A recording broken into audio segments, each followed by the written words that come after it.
drift away in the nighttime. There's a world inside my head, sinking into my bed.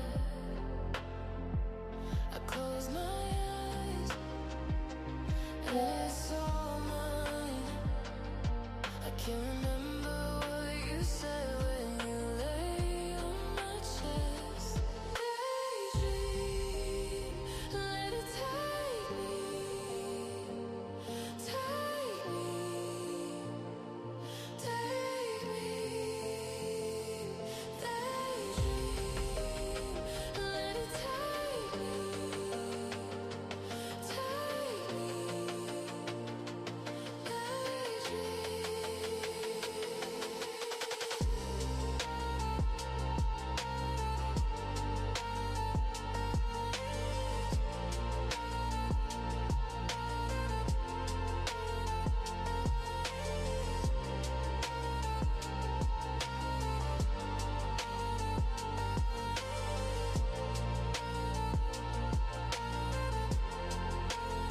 I disappear from the outside. There's a place where I can hide from the world and from my mind. And when I die, lay me by the water so I can drift away again.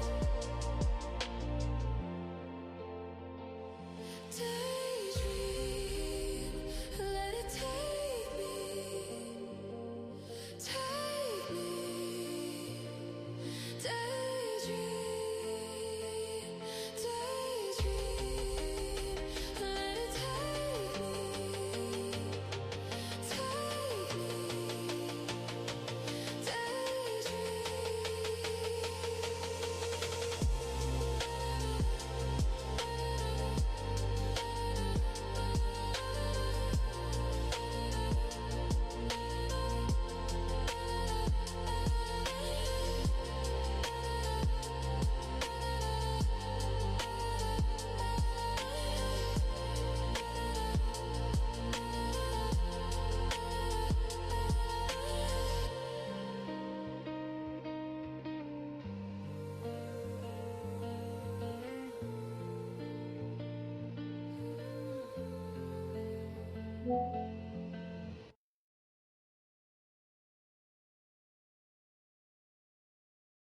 This is a nice fish, you know?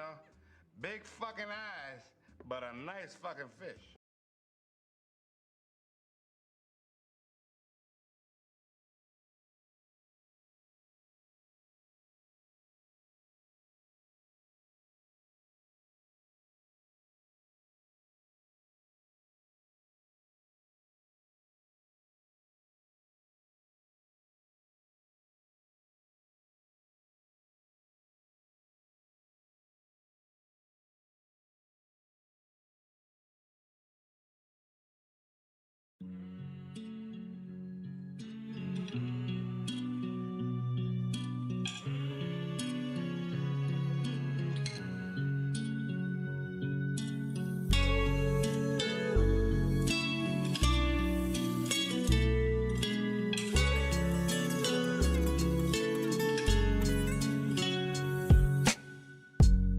Some people say it's in my nature that I'm naughty and I hate ya. I guess I get it from my maker. They keep on saying get your cake up.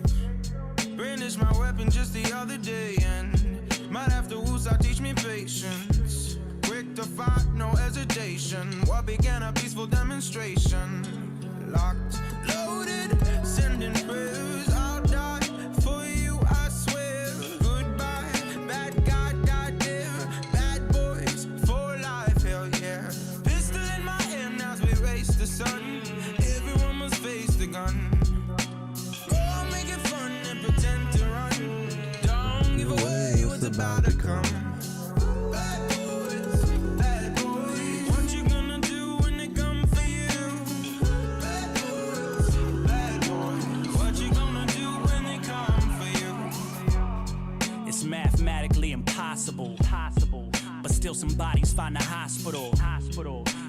still saying that's a drug obstacle. That's cocaine, not the fountain blue. That's chunk change to a South Beach sweet What's view. up, guys? The only dame to rock a bonnet shades dark blue. You ain't nobody till a gang of hookers mark you. And shit, you could write a script, make a part two. I guess this game is all about What who is you up? can trust, fool. Living out in Hollywood, playing parts that ain't true. This is what happens when you get a dose of air and rapping. Plenty I love this distractions, song. But always down, we ride for action. Pistol in my hand as we race the sun. Everyone must face the gun. Go on, make it fun and Hey. pretend to run. Let it ride Don't for a give second. away what's about to come. Bad boys, what you gonna do when they come for you? Bad boys, what you gonna do when they come for you? We grateful. All right. What's up, guys? Welcome to Friday Night Crypto After Dark.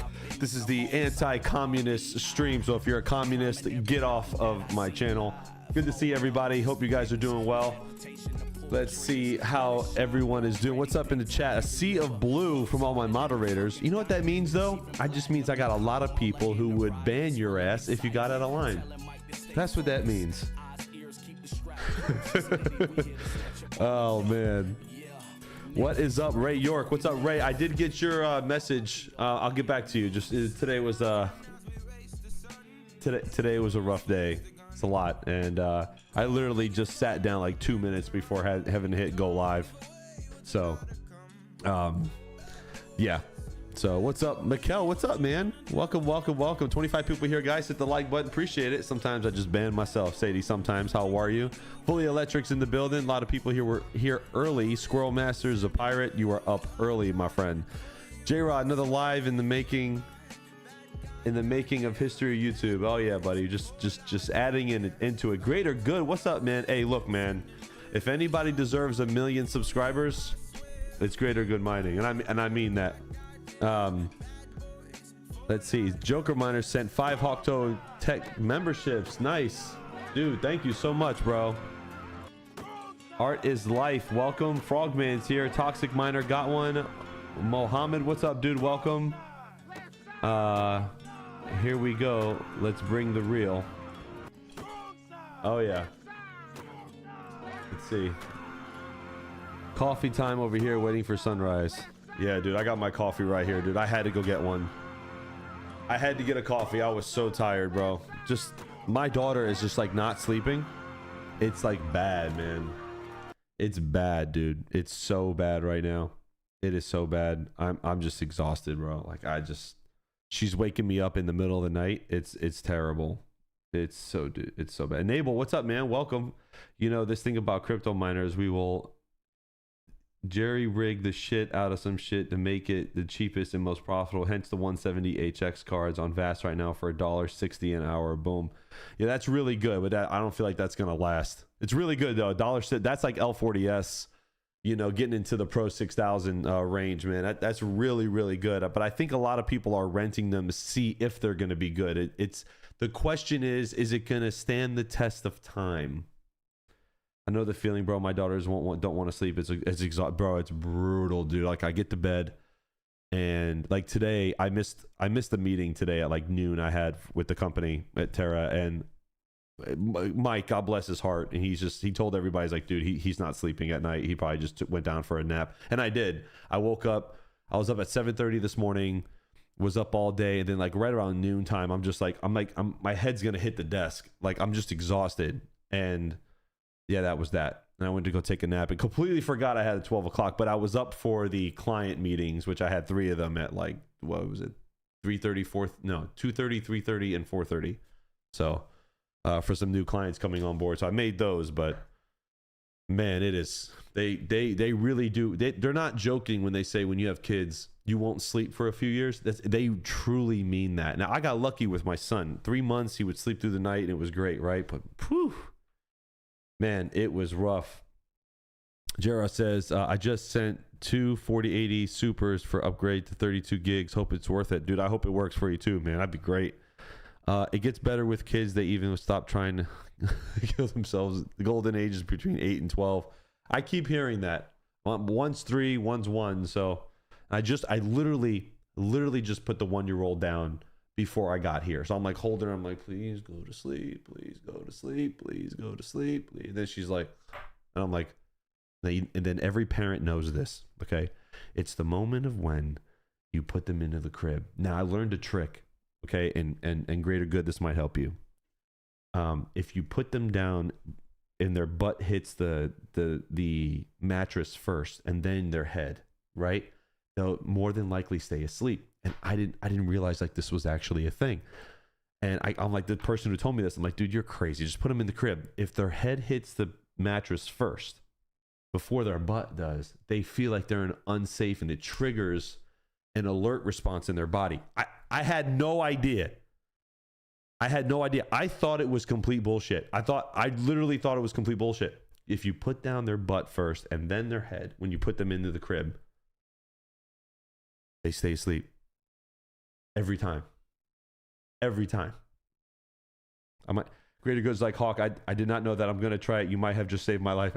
Dude, I had a wise man told me, he goes, look, listen, this is going to sound stupid, but it worked for all my kids. I'm like, what do you got? And then he told me, I'm like, okay, I'm going to go try this. And then I tried it. And then that's, yeah, it's a lot. Bitcoin block height, 96.1, 632. Watch is on. Nice. Idle Pie says, Hawk, your moment of zen will be after no more diaper bags. So the first one's almost out of diapers. We're almost there. He has a nighttime pull-up that he uses, and that's it. We're almost there. The second one, still in diapers. But yeah, no, I get it. What's it called? Spotify, right? I can't even think straight today. Yes. Yeah, K-Spec says, hi, yo, just wanted to pop in and say hi. Hope as well and the family are doing well. K-Spec, what's up, man? You always welcome to stay, man. Thank you for stopping by and saying hello. Appreciate it. Hit the like button if you're not staying, man. Appreciate you. Dude, it's been rough, man. It's been rough. Kids, rough, dude. Really rough. All right. All set. What's up, man? Good to see you. Wow, a lot of people here, guys, tonight. 34 people, guys. Hit the like button. Appreciate it. My kids are 22, 26, 27, and they keep me awake at night, even though I don't even live with me kids. Yeah, I feel like it's different, though. You know what I mean? Like, you worry about your kids. My mom, even I'm in my mid-30s, and my mom, to this day, calls me, what are you doing? I'm like, I'm working. What do you mean, what am I doing? I'm just checking in. I'm like, all right, mom. And I never understood that until I was a parent, where, like, when my son goes to school, we have an app that we see everything that they're doing. They take pictures, there's videos, you can even see some security cameras. And school is very prestige. And I find myself like constantly checking this thing. You know what I mean? So already did, just about to eat, but saw you were online. Had to hit the like, say hi. Speaking of, my son's birthday is today, 23. Oh man, happy birthday, man. Happy birthday. But yeah, Joker, sorry. Greater Good. What's up, Joker? Good to see you. Thanks for the raid, by the way. Everybody come from Joker stream. But try that, dude. When you put them in the crib, like, just gently ass first on the mattress and then their head. Try that. Because if you do head first, for some reason, it triggers like a response from them and it wakes them up because they think they're falling or something. I don't know. Yeah, that's exactly what you got to do. I figure, I think it's like this, man. I think you raise your kids up into a certain point and just pray you did a good job and that your daughters don't end up on the pole and your sons don't end up in jail or dead, or vice versa in this day and age. All right. I think that's what we all just wish for. Gen X, man, non-apps, no phones, just see ya and good luck with life. Be home for dinner. Yeah, definitely more control now. You know what I mean? All set, got that. But I'm serious, man. It's like, are you worried about it? Especially what's going on in our country, man. By the way, don't vote for any communists, please. Appreciate everybody. This is an anti-communist channel. If someone sat me down on my head, I'd be like, yo, what the F? Everybody in the Gray Hawk. What's up, Nick? How are we doing tonight? What's up, Slick Nick? What's up, man? I thought pole dancing was for fitness. That's not going to be a justification in my household, brother. No, it's not. No, that is not gonna be it. I promise you, that is not gonna be it. All right, let's check the market. Let's see what's going on. Let's see. Pull up the screen. Bam. All right. Bitcoin flirting with 65,000 today. It did go over, which is a really good sign. And I know the title of this stream is what I think will shock the market. And I'll get into it later on in the stream, but it has to do with the economy, the bond markets, what's going on in Japan right now. I've been really paying attention to what's going on the world economic stage. And although, yes, a lot is being affected by the Strait of Hormuz, a lot is being affected by a lot of it's oil. The bond markets are doing terrible. I mean, this is the worst bond market we've seen probably in 25 years, maybe even longer. And the whole credit system is changing. Now, for the finance guys here, there's a couple interesting articles that I found on X that I actually shared from a guy that had a really, really good explanation of it, but I'll let you know in a minute. But all of this is affecting crypto, because if you realize something, if crypto was just to be relying on retail and what everyone's doing, I mean, Bitcoin should be a lot higher, but major institutions are selling it because it's the fastest and easiest thing to sell, and it's keeping the price down. I don't want to hear don't nobody come in here with that cycle bullshit. This is all macroeconomics that are affecting everything right now. Let's see what chat has to say. Oh, it's going to get spicy tonight. Iota Pi said, did you see the chart that showed the U.S.'s largest exporter of oil, double second player to Saudi Arabia? Yes. I mean, yes, but the problem is, okay, I'm going to touch on this too, and I learned this. Our oil is not... The refineries around the world that refine oil, they've been designed to handle oil from the Middle East, which is more fine, easier to refine. I know that didn't mean to rhyme there, but that's the truth. American oil, Venezuelan oil, is very hard and very difficult to refine, and those current refineries are unable to do it at a capacity to which to meet demand. That's the problem. This is the big problem that we have around the world. Yes, America has an abundance of oil. We have tons of oil. It's not a secret. We can be the largest exporter. The refinement process is what's the problem. Just like Venezuela. Everyone's like, oh, we attacked Venezuela for their oil. Did you know that we have no way to refine the fucking oil in Venezuela on an efficient level that would supplement the rest of the world? They have to rebuild all the refineries in Venezuela. There's only a few countries in the world that could do it, and it's not to the tune of 5, 10, 15 million barrels a day. It's like a million a month. It's significantly slower, which is why it doesn't mean anything. There's so much hidden in the facts here. And I'm talking about oil because everything is propped up on these markets, and the whole system that we've been listening to, the Japanese carry trade, everything that's been going on for the past 30 years is coming to an end. It's going to shock the markets. Gold is going to be revalued. Okay. Bitcoin's going to surge. The next surge in the market is going to be the next world economic downturn. And that's when these markets are going to explode. Frogman, bananas. Yeah.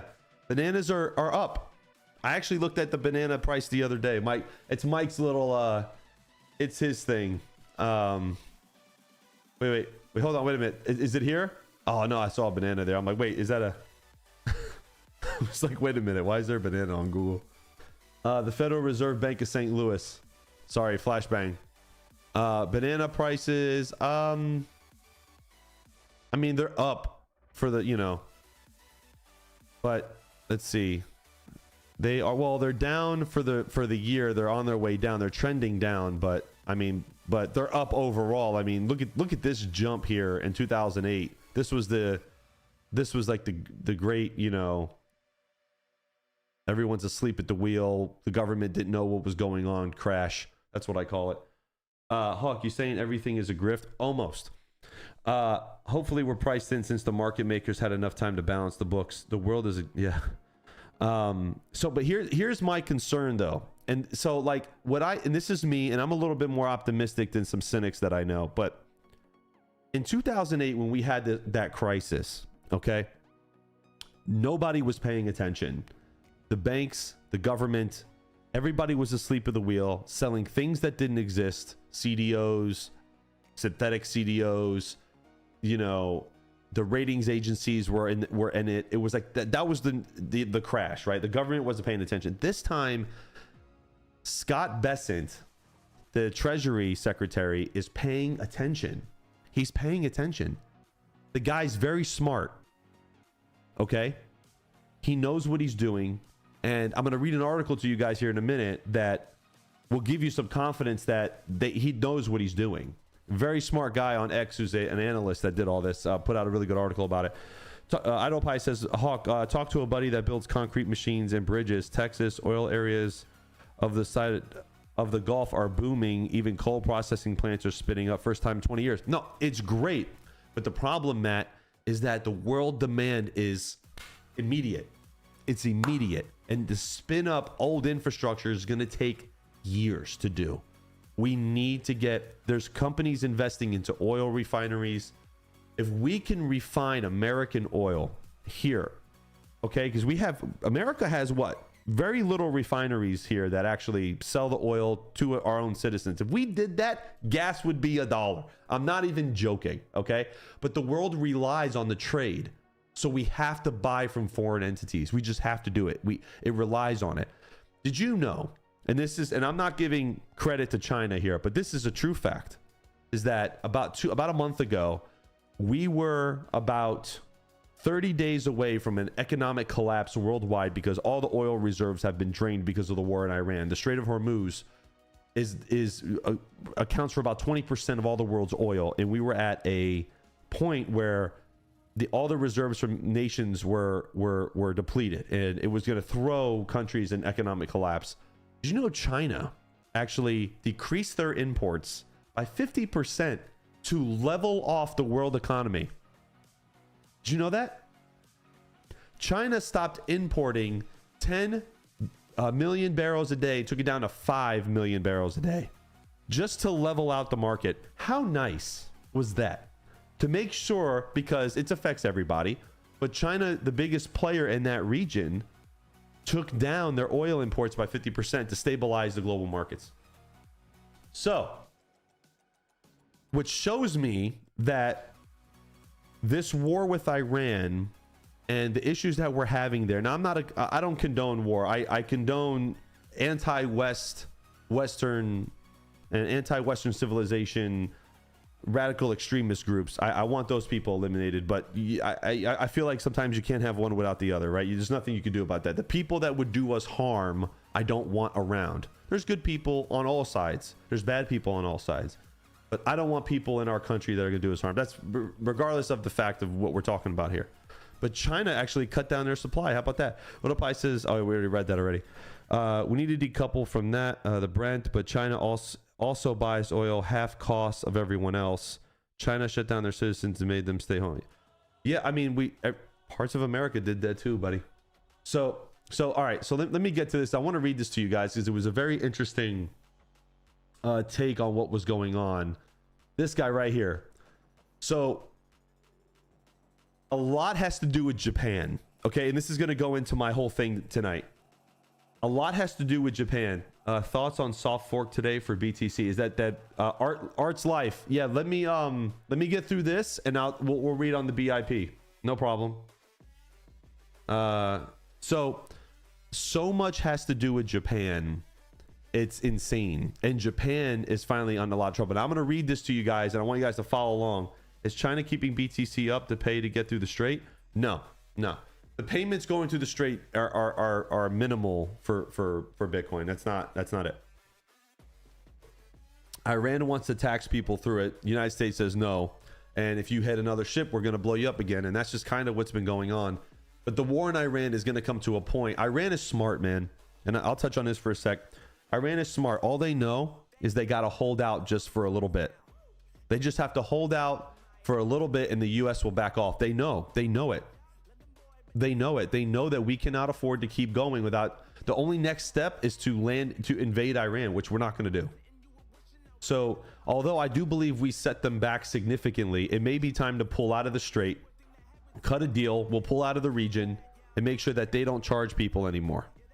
You know what I mean? So, that's just what it is. But see, what you guys are not seeing, though, the big picture with all this is that the world oil markets and oil, the way that we get oil from around the world is changing. It's like this is like a huge chess move. It's like we don't want these countries controlling a lot of the world's energy supply. So it's like you think about it, like you go in there, you create a problem, right? And you force the world to change and go different ways to get their energy. And what does that do? That cuts off the head of the snake for people that are anti-West, that control the flow of energy. Do you guys feel what I'm saying? You know what I mean? Like, think about it for a second. BIP 110 is here to stay. We're going to cover BIP, guys, I promise. It's the big picture, right? Exactly. CJ Crypto said it. In 2 years, no oil will go through the strait. Why is that? Because they're already looking at different ways to get it out of the control of the radicals. It's like, oh my God, right? Like, you think about it. Now, look, it sucks. It's killing the world economy. It's gas prices are up. The oil market seems to be up and down, like the price of Bitcoin. There's no stability in the market at the moment. But think about it long term. If we cut the head of the snake and we don't allow radical regimes to control the flow of energy, or even 20% of the flow of energy, and then we control it, yo, that's dominance. Say what you want about the orange guy. I don't want to hear it.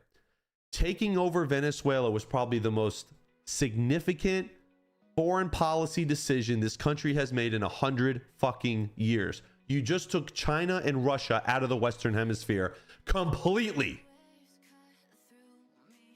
Could you imagine having nuclear capable bombers of our adversaries less than 2,000 miles away, 3,000 miles away? I'm not trying to advocate for certain things, and I'm not trying to get political, but think big picture. Think big picture. And Cuba is next. Cuba's being suffocated because they were reliant on Venezuela. They're being suffocated. And eventually Cuba will fall, and then America will rule the Western Hemisphere. Guys, if you're an American and you're pro-Western democracy, this is big, big, big news. Okay? Now I'm going to read this article real quick. I want you guys to pay attention to this. So I'm going to lower the music just a little bit so you understand it. Japan, Bretton Woods 2.0 and the end of the carry era. The Japan carryover trade. Scott Bessent's move toward the New York Fed matters because it signals that the Treasury understands the long end is being driven by flows, not by inflation scare Wall Street keeps recycling. Japan is now central to that story. If Tokyo must defend the yen, the Ministry of Finance may need to sell U.S. treasuries. When the largest foreign holder of U.S. debt becomes a seller, the long end will reprice. Completely and utterly true, right?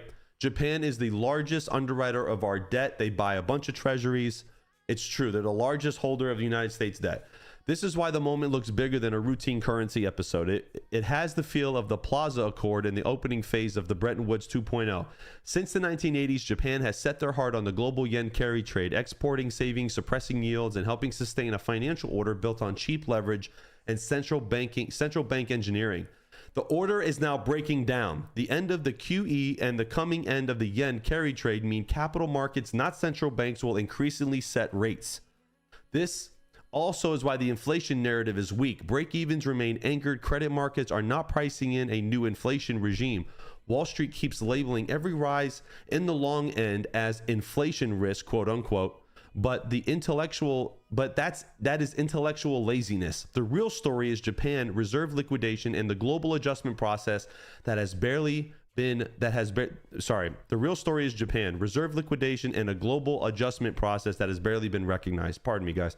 Adding to that pressure is big tech's pivot from providing savings to demanding credit. The same companies that once absorbed duration are now issuing debt to finance AI infrastructure, data centers, chips, and power. This is another reason the long end is moving. The upshot, secular forces are tightening credit conditions, and central bankers need to cut policy rates to help facilitate the adjustment. A global economy hooked on the carry trade cannot go cold turkey. This unwind requires finesse.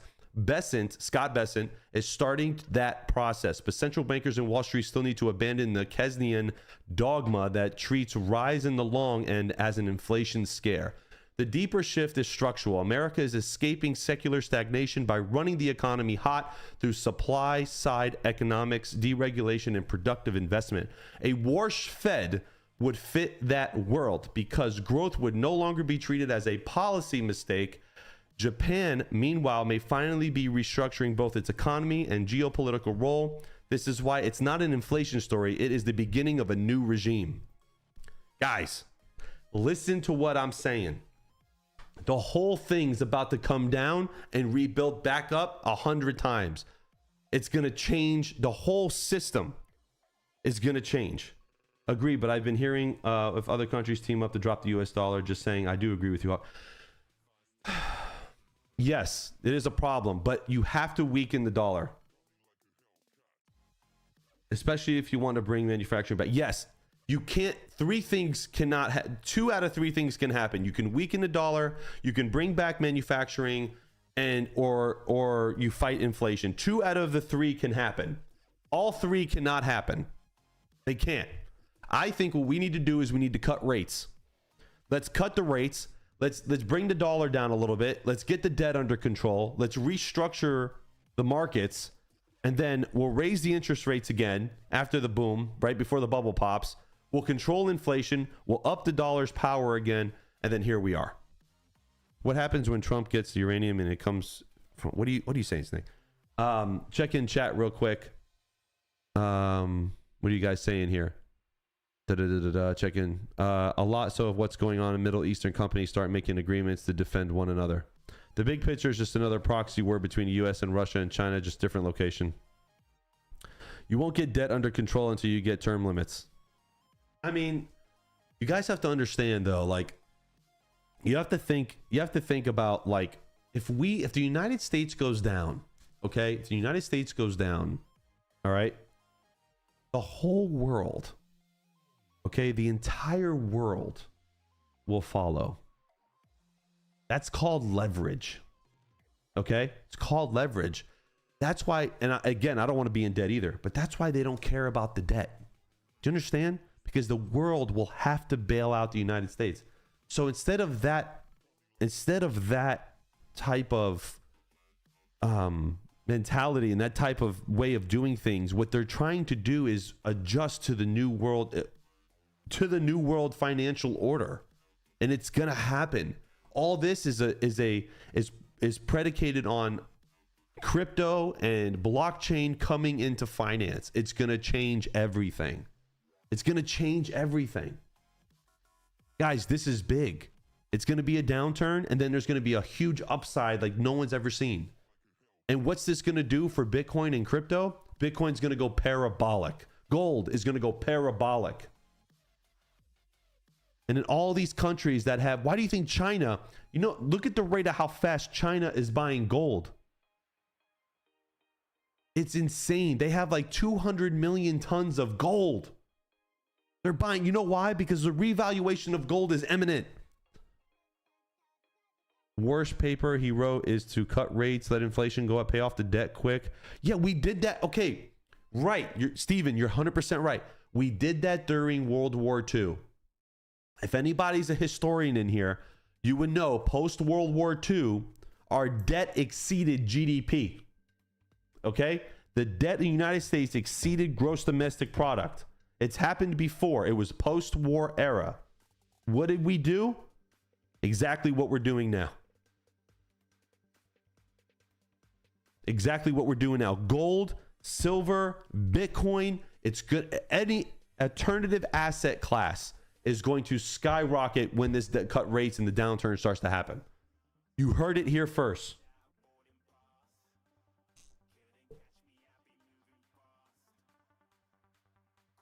Post-World War II, we were the only ones with the capacity to build anything. Right. We became a service nation. We became a nation of consumers and service industries. We did not become a nation of manufacturing. Right? We didn't do that. And it's going to return. The cycle is turning. You understand? The cycle is turning. The world is turning. And if you guys are not paying attention, keep your powder dry. Hold on to cash. And when the fall happens, is when you start buying generational wealth type of things. Gold is going to fall, then it's going to go back up. Bitcoin's going to fall, then it's going to go parabolic. Everything will change. The whole world financial system is changing. So when the money printer go burr, it's going to take decades to bring back manufacturing to the U.S. No, we can fix manufacturing in the United States in a decade. We can fix manufacturing. Not even you can. If the government stimulates it and cuts regulation, you can bring manufacturing back to the United States in 5 years. You can invest trillions of dollars into United States manufacturing, and in 5 years, you can make us one of the global leaders again. Everybody grossly underestimates the United States government and economy. Grossly underestimates it. So much bullshit propaganda probably out there by Russians and Chinese to convince Americans that our country sucks and we are not capable of certain things. I'm going to tell you guys something right now. They do that because we are capable of certain such things. We can spin up factories as fast as we print money. We can build as fast as we print money. Okay? During World War II, they were churning out hundreds of bombers a week. And that was the 1940s. What do you think we are capable today? The U.S. fucked over the UK and took our reserve currency status after World War II. Then, Ninja Kid, let me teach you something. Did you know the UK government paid back the United States in 2013 for World War II? That's when they made their last fucking payment. Excuse me, the UK would not be the UK if it wasn't for Big Daddy over here, okay? If it wasn't for Big Daddy Roosevelt that went in and told Winston Churchill, we'll come and help you. When we risked thousands of American lives through the Black Pit in the Atlantic Ocean when Nazi submarines were blowing up supply ships by the hundreds. Okay? And I love the UK, and I think it's a great country. The UK needs the Restore Britain party. You need it. Because if it's not world economics that are going to take you down, it's going to be from within. Let's not get involved in that. Let's see. We are already doing it, comparing and spending, make cash, R&D, buying up companies and expanding. I see it every day in my company. I'm telling you, say what you want, but all these moves right now are going to set America up for dominance for the next couple hundred years. You watch. You made us pay for it, though. Yeah, of course. Of course. What do you think the war costed the United States? Our GDP, our debt exceeded GDP during World War II because we fought on two fronts. We fought the Japanese, and then we fought with you guys against the Nazis at the same damn time, like Future. At the same damn time. Like, do you have any idea what that costs? In today's money, it's hundreds of trillions of dollars equivalent. You have any idea what the cost? Yeah, I saved your country. Pay me back. This is not unreasonable. And I love the UK. And I'm just talking. I'm just talking. Like, this is what it is. No country in the world could fight two fronts at the same time and win. The second nation in the world that stood with the United States, the only other nation that stood with the United States and lost as many people per capita was Canada. And that's a fact. And I'll throw credit to the Canadians all day for that, because they were the second largest nation to lose people the largest number of people per capita to lose, like, soldiers. And credit to Winston Churchill and what he did to stand against the Nazis in Europe. But it was with us. But anyway, that's not the point of this conversation. The point of the conversation is the entire world economy is going to change. It's going to shock alternative markets, and it's already happening, guys. It's already happening. This guy, you got to go follow this guy. I don't know him, never met him, but his articles and everything he's been saying have been spot on. I'm pretty sure the Russians took the chin for the Eastern Front. The Russians couldn't fight two wars at the same time. And the Soviet Union had power. They couldn't invade Japan. As a matter of fact, they refused to fight the Japanese in World War II. Yes, they fought us. They helped us clear up the Nazis. You're correct. They get credit for that. They couldn't do both because the Japanese were more advanced and had bigger numbers. UK is fine, bro. Don't let the right-wing media mislead you. I don't think I think every country has problems. I'm sure the UK will be fine, but I mean, there is a question with some of the liberal policies.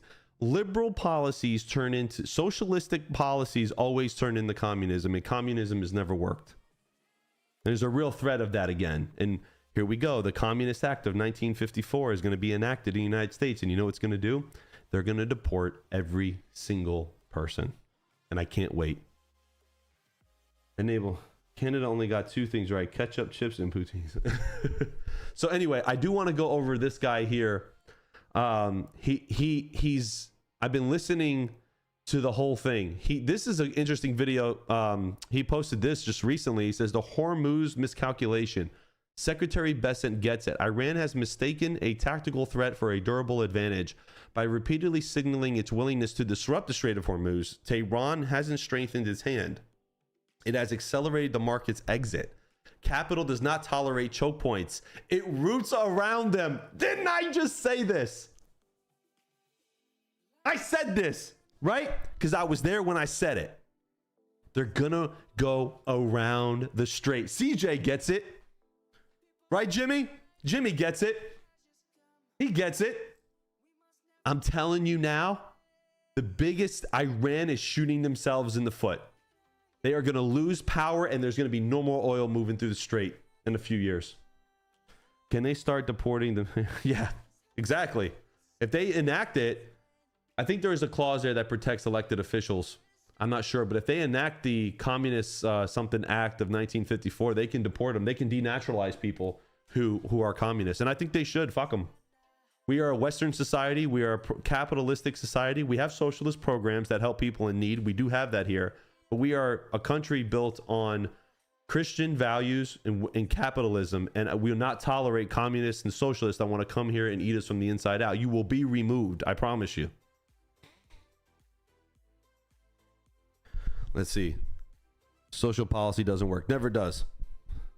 But will this happen before Trump loses his presidency? Loses, or you mean is no longer president? Saudi Arabia is maximizing consideration expansions into the east-west pipeline to bypass the strait to avoid Iranian meantime choke points. That's 1,200-kilometer pipeline. Yeah, that does about 7 million barrels a day. We need more than that. We need more than that. We have to make up the percentage. Let me finish reading this. Saudi Arabia. Oh, yeah. There you go. Saudi Arabia is expanding the east-west pipeline. The UAE already built out the Fujairah. I'm gonna mispronounce this. I'm sorry. Fujairah as a bypass. Iraq is revisiting overland exports corridors. Every marginal dollar now flows towards redundancy, not reliance. What was once a geopolitical lever is being engineered into irrelevance. Bessent gets it. Markets don't absorb coercion, they arbitrage it away. Energy markets are not static, they are not sentimental. The Shah revolution already diluted OPEC's grip. LNG has globalized gas. Now infrastructure is doing the same to maritime risk. Once these pipelines are built, they don't get unbuilt. Volume shifts become permanent, pricing power flows. Tehran's miscalculation is classic. Overplay a scarce asset and the world invests to make it abundant. The more Iran rattles Hormuz, the faster it erodes the very leverage it seeks to exploit. In the end, this is not deterrence, it is substitution, and substitution once funded is irreversible. Iran is underwriting its own marginalization. The US is the big winner, China is the big loser. Welcome to the new great game. Get fucking destroyed. Get destroyed. Can you put that guy's name in chat? I'm on my phone. I want to follow him. Right here. James E. Thorne. This is him right here, guys. Follow this guy. This guy knows what he's talking about. This is not political bullshit. This is not right or left. This is facts. These are market strategists. This seems like a guy who's not bought. And I like it. Of course they can, Ninja. I'm sure they could attack it, but why would they do that? You're going to get obliterated. They'll get obliterated. The only reason why they're attacking it is because Iran is still somehow sneaking weapons into their territory.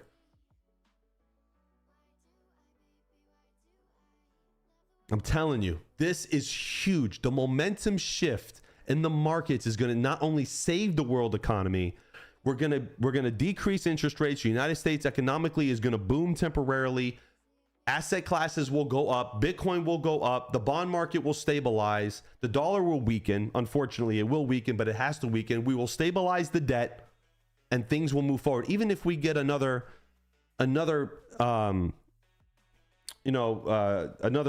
administration in here, excuse me, they're going to keep it going. They have to keep it going. They're not going to change the policy that radically.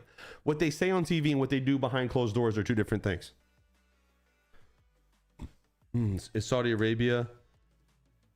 Saudi, they know the game. This is, guys, Trump, say what you want. Say what you want. And it's not just him. I'm sure he's got some of the smartest people in the whole world. Okay, I'm not even kidding. He is rewriting the global order. And although it seems in a negative light right now, in the future, it will change everything. It will protect Western civilization. JD Vance is the next with Marco Rubio. I don't think Rubio is going to be his vice president. I think what's likely to happen is Vance will get the nomination more than likely. I think it's a good chance that Rubio gets his VP, but I don't think so. I don't think so. And I like Marcus Rubius. I do. And I'm a Marco Rubio fan. He is anti-communist, anti-socialist. Marco Rubio all day long. I am a Rubius fan. Okay, but no, the Democrats, and if you guys want to get political for a minute, the Democrats have lost their identity. They have gone so far left that they do not identify with the common American. And the Democrats, when the Save America Act gets passed, the Democrats are done for 30 years. And you heard it here. Have you seen what Poland is doing? Yeah, Poland is shut down their shit. America will turn into Poland. Watch. It doesn't look that way right now because there's a lot of bullshit on the internet. But what the economics are saying, what the government's doing, listen to where the money is going. Follow the money, guys, not the bullshit. Don't follow the bullshit. Don't follow stupid shit from what people say on Instagram and YouTube. Follow the money. Go where the money is going. Follow the money. The money tells you everything you need to know. The flow of money will tell you everything. Why is China buying gold? Why are all these countries loading up on alternative assets? Right? Because they know the US has to devalue the dollar to pay the debt. They know that. This has happened before. This is not a surprise. Will he be able to achieve his goal as a Western civilization before? Yes, it's already been done. These are irreversible. What he's done in the first 2 years are now irreversible. Maduro is gone. The Ayatollah is gone. Iran will be decimated. We have set Iran back probably 50 years, and no one wants to report on it because it's pro-Trump. You guys got to follow the money. When did teachers become commies? That's a good question. Indoctrinate. I'm telling you. It's going to happen. It's going to happen. Eastern Europe will never be Muslim. Mark my words. We would bring back Vlad and the empire. Good guys, so crazy. All right, so looking at the rest of the market, Bitcoin 64,877. Zcash back up over 500. This is good. Got a lot of Z15s coming in. Ideally, they need another financial crash like 2008. But here's the thing, Ninja Kid. Listen to me here, and listen good. In 2007, 2008, we didn't see it coming. There's a few people that did, Michael Burry, a few people, analysts that saw the market coming because nobody predicted the housing market crash. It was the stablest vehicle in history. Who doesn't pay their mortgage, right? That was the honest thing. That was, Louis Ranieri's thing. That when he was pitching it to people, getting a bunch of pension funds put in, like that's it, right? And okay, it's the stable. Now everyone ignored the market. And no one paid attention. People were making tons of money. Apple was just becoming big. There was so many things happening worldwide, and there was new companies popping up, and there was so much growth that nobody was paying attention. They were asleep at the wheel. We're not asleep at the wheel this time. We see what's happening. We know what's happening, and we're making the chess moves to make sure that we can stabilize. It's like a what do they call it? Jimmy, give me a hand here. CJ. It's like a controlled descent, right? It's going to be a controlled descent. It's not going to be a power outage at 60,000 feet. It's a controlled, we're landing the plane. Okay, we're landing the plane. It's a controlled descent. I think that's what it's called, right? Remember, guys, no 2008 crash, no Bitcoin. Right? It's true. It's true. You're 100% correct. But now the alternative asset classes will pump. Soft landing, right? It's a soft landing. We see they know what they're doing. The chess pieces have been made. The Japanese carry trade, guys, is like the biggest thing to talk about. It's the biggest thing to talk about. For years, people were taking loans at 0% interest from Japan. The yen, why do you think Scott Bessent traded, what was it, like 60, 70 billion euros that we had sitting there to go prop up the yen? Because he's got to stabilize the yen and their bond market. Otherwise, they're going to sell U.S. treasuries. He knows what he's doing.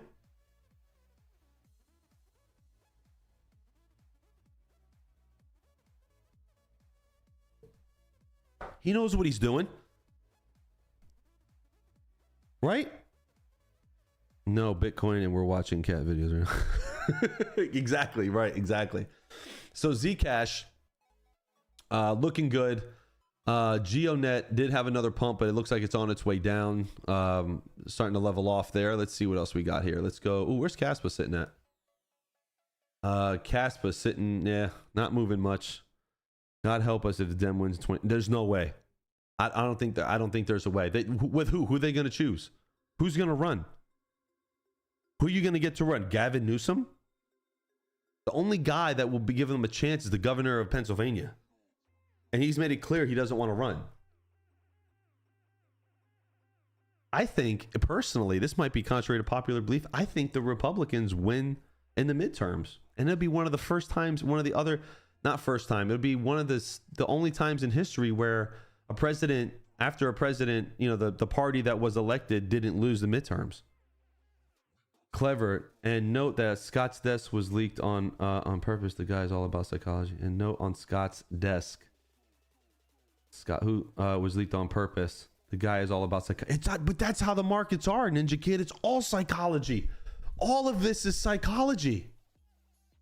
It's all psychology, bro. That's what markets are. It's human psychology. That's all this is. Fear in markets drive up prices. And that fear is human psychology. I've been saying this is why I don't believe in a Bitcoin cycle. The Republicans will hold the House and Senate, but not by much. I think we hold the Senate first more than I think there's a better chance that we retain the Senate more than the House. But yes, I agree. Note to buy yen was leaked. Yeah, I mean, so what? They know what they're doing, man. These guys are some of the smartest people in the entire They make people like me and you look like retards. Okay, I'm not even kidding. Like, these are some of the smartest people in the entire world. Polymarket brought gambling strategies to trading.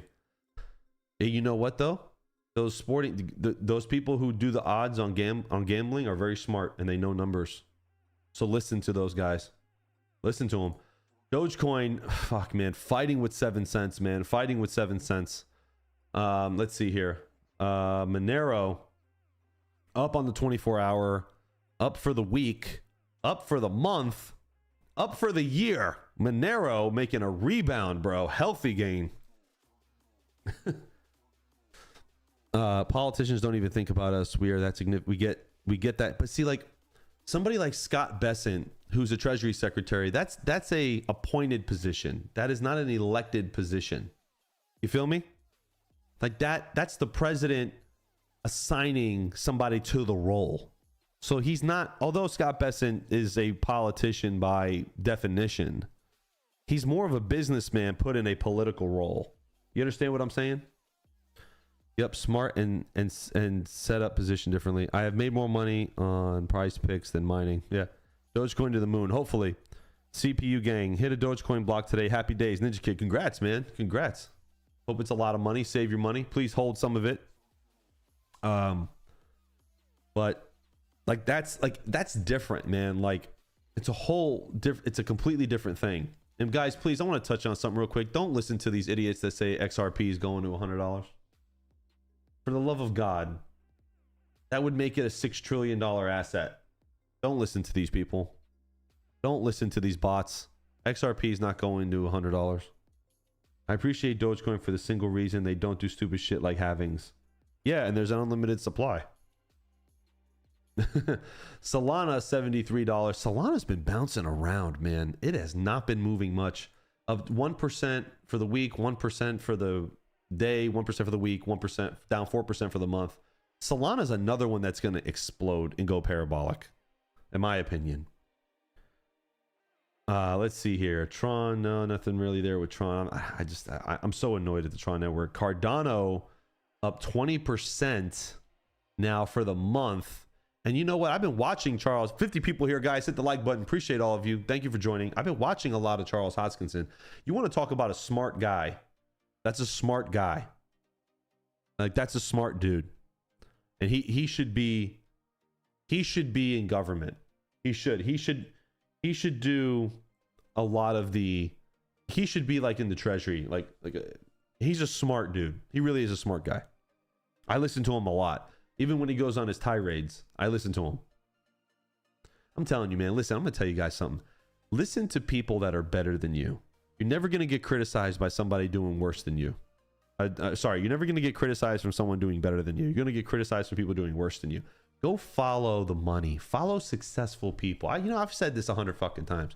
Like, stop listening to these fucking idiots on X with these bot accounts and these dumbasses with 66 followers who want to tell you how to fucking spend your money. Listen to me. I've talked to some of the richest people probably in the country. I've sat at the table with people. You guys know I've been on TV. I've had the pleasure of being around the president. And I'm telling you guys, some of the world's smartest people, they all know what's going on. They treat people that are easily influenced like cattle. You understand? Like, all this bullshit out there is just, a lot of it is foreign interference too, believe it or not. Like, if you can keep your mouth shut and follow the money, you'll be set. Hawk, I'm buying What If. Nice. MYST has been jumping. Has it really? Let me see. That's that is MicroStrategy MYST. I'll just put stock. Let me see where we at. You mean, hold on, you're talking about MicroStrategy, not MYST. MicroStrategy trading yield, is that the one you're talking? Is this one, right? Oh, mystery coin on. Oh, I'm sorry, I thought you were talking about this. Who's texting me? I'm live. Leave me alone. Hold on a sec. Make sure it's not anything with my kids. Oh, there's a client. Let's see here. So, oh no, the coin MSTY. Let me see what's going on with that. I haven't heard of that. Let me see. We'll check it out though. MS. I don't know. Maybe it's not here. Not sure. 54 people here, guys. Hit the like button. I'm just saying, man. Like, this guy, go follow this guy. Again, I don't know him. He doesn't follow me or anything like that. Never met him, but his takes on the world financial order is spot on. I've got some Mysterium. Oh, so it's Mysterium? Nice. Mysterium coin price. Let me see. Mysterium coin price. Oh, I spelled it wrong. Coin market. I guess this is it. Oh, here it is. Oh yeah, look at that. Up 17% for the month. What are we for the day? 3% for the day. 24% for the week. What is Mysterium? I know nothing about this coin. What is this? What is this project that you speak of? Mysterium, biggest D-pin on Polygon. Okay, what does it do? You can run a node. Hey, node runners. What does Mysterium do? Don't know anything about it. Let's see what the website says. Mysterium makes the internet blind to borders. They're going to have a real problem trying to control a lot of this shit. You know what I mean? Crypto Pounders Dog, what's up, man? Good to see you. I ran a VPN node for Mysterium. Oh, nice. 3 million market cap, D-pin, forget it. Yeah. And you never know. No, there's some look.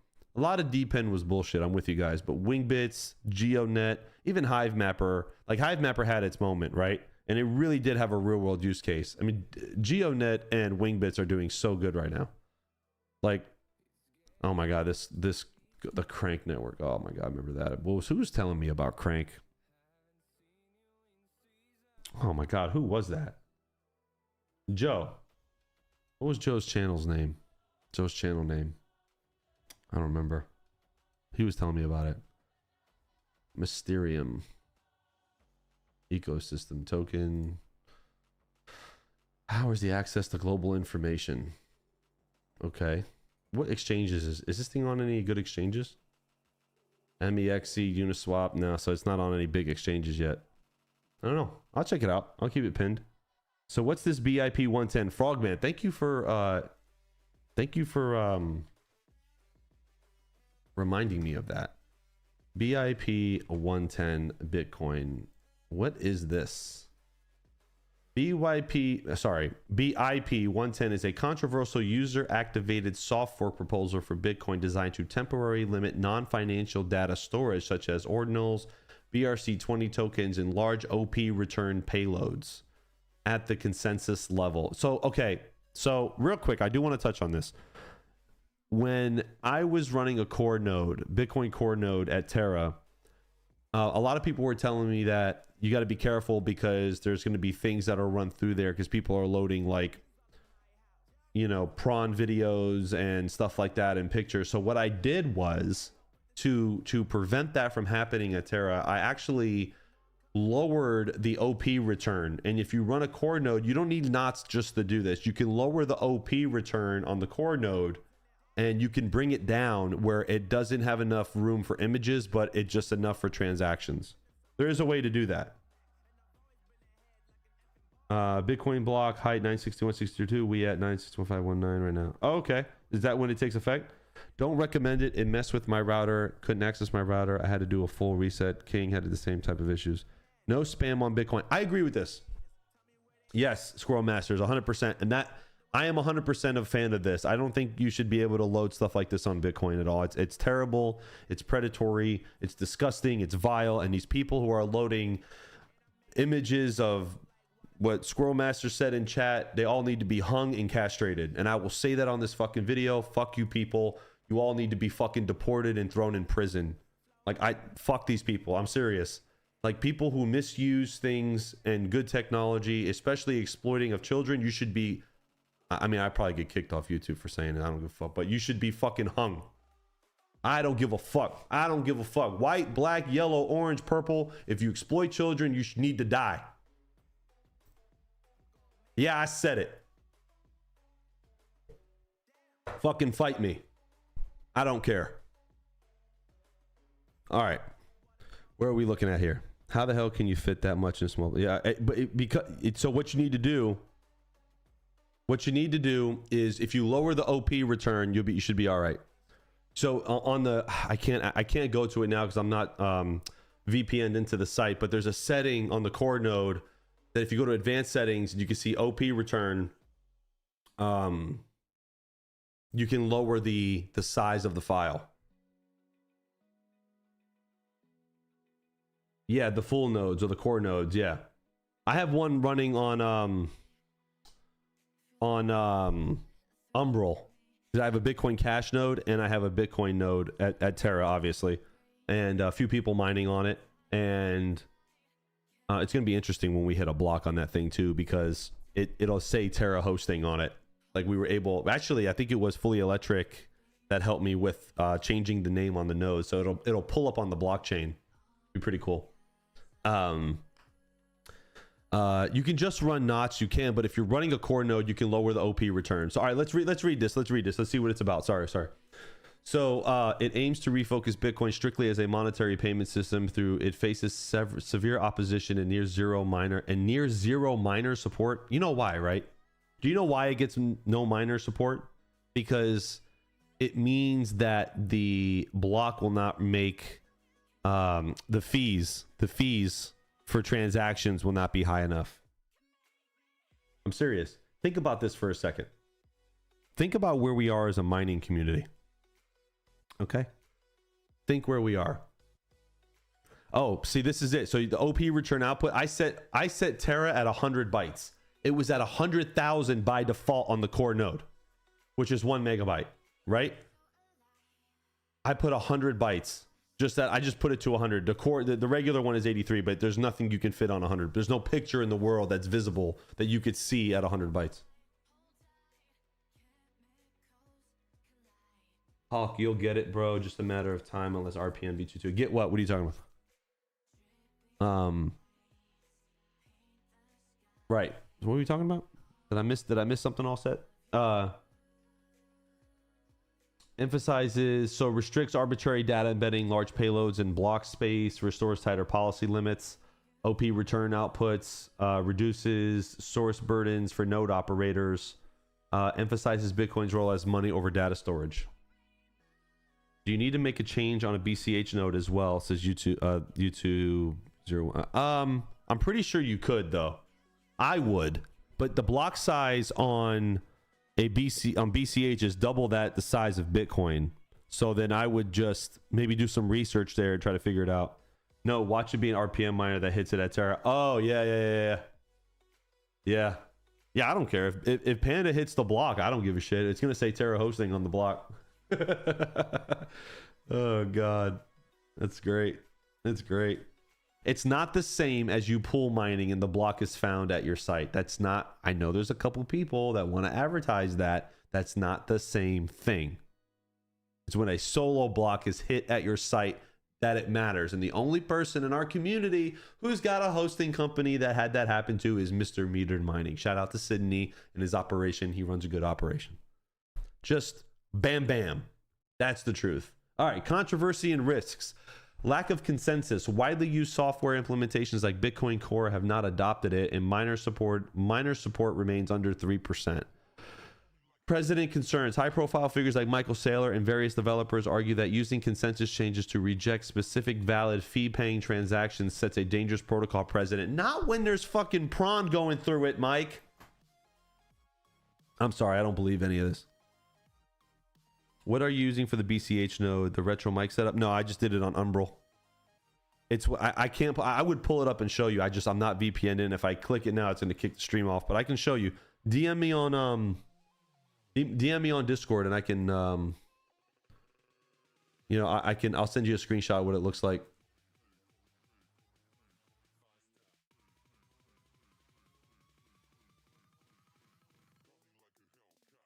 Hawk, that's all fake propaganda. You think so? So you think it's fake? Metered mining actually hit. Corex didn't hit the node. He hit the block, but it was pool mining. It's just that machine found the block. It wasn't like solo mining. He was pooled with other hash rate. It just happened to be that machine that found it. It's still not. I don't count that. I love Nate. I really do. He's a great guy. I really do. But that doesn't count. You weren't solo mining. Doesn't count. 20% isn't no support. Jackson Digital, there he is. Where you been, buddy? Hawk, folks that don't deserve to be hung because that might skew their search results and be more fair. What do you say, Hawk? Folks like that don't deserve to be hung because that might skew their search results to be favorable. I don't think it's fake, man. You can't. Okay, here's a question for everybody. Maybe some homework. Has there been evidence of CSAM or prawn on the blockchain? If there's been evidence of it on the blockchain, then we need to shut that shit down immediately. I'm serious. That shit needs to be shut down immediately. Nuke the whole fucking thing. I'm serious. Democrat, left, right, up, down, I don't care who you are or where you're from, that shit, we all got to be against that. I don't want to hear, oh, well, it's a free thing and it's, if you control a little bit of it. Nah, man, we draw lines, bro. There's lines in the sand, and I don't give a fuck. Regulate me, daddy. I don't want any of that bullshit on the blockchain. Sorry. One of the chains got nuked because of that. Good. Nuke them all. Nuke them all. I don't want that encrypted. Could you imagine the type of press? Like, could you imagine, like, Elizabeth Warren or any of these fucking idiots got a hold of a story that had terrible things on the blockchain and she just weaponized it? Could you imagine? Like, we're trying to pass the Clarity Act, guys. Could you fucking imagine? We need to get rid of these people. We got to get these people out of crypto. Do you understand?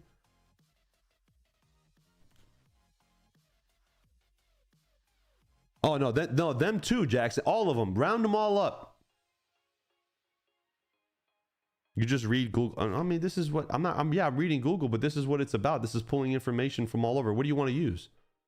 What do you want? You want to use Grok? I'll use Grok. You want to use Grok? Hold on. I could use Grok. Here, hold on. We'll use Grok if you want.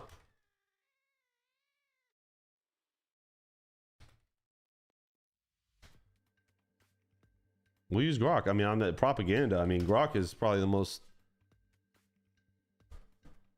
Joker, what's up? Oh my God, there was a guy that did a. I hate it's so disgusting. BIP 110 reduced data temporary soft fork. RDTS, previously referred to as BIP 444, is proposed temporary Bitcoin soft fork that would impose consensus level limits on embedding arbitrary non-financial data into transactions for about 1 year. Why flood the blockchain? Bitcoin's not designed for that, man. It's really lost its way.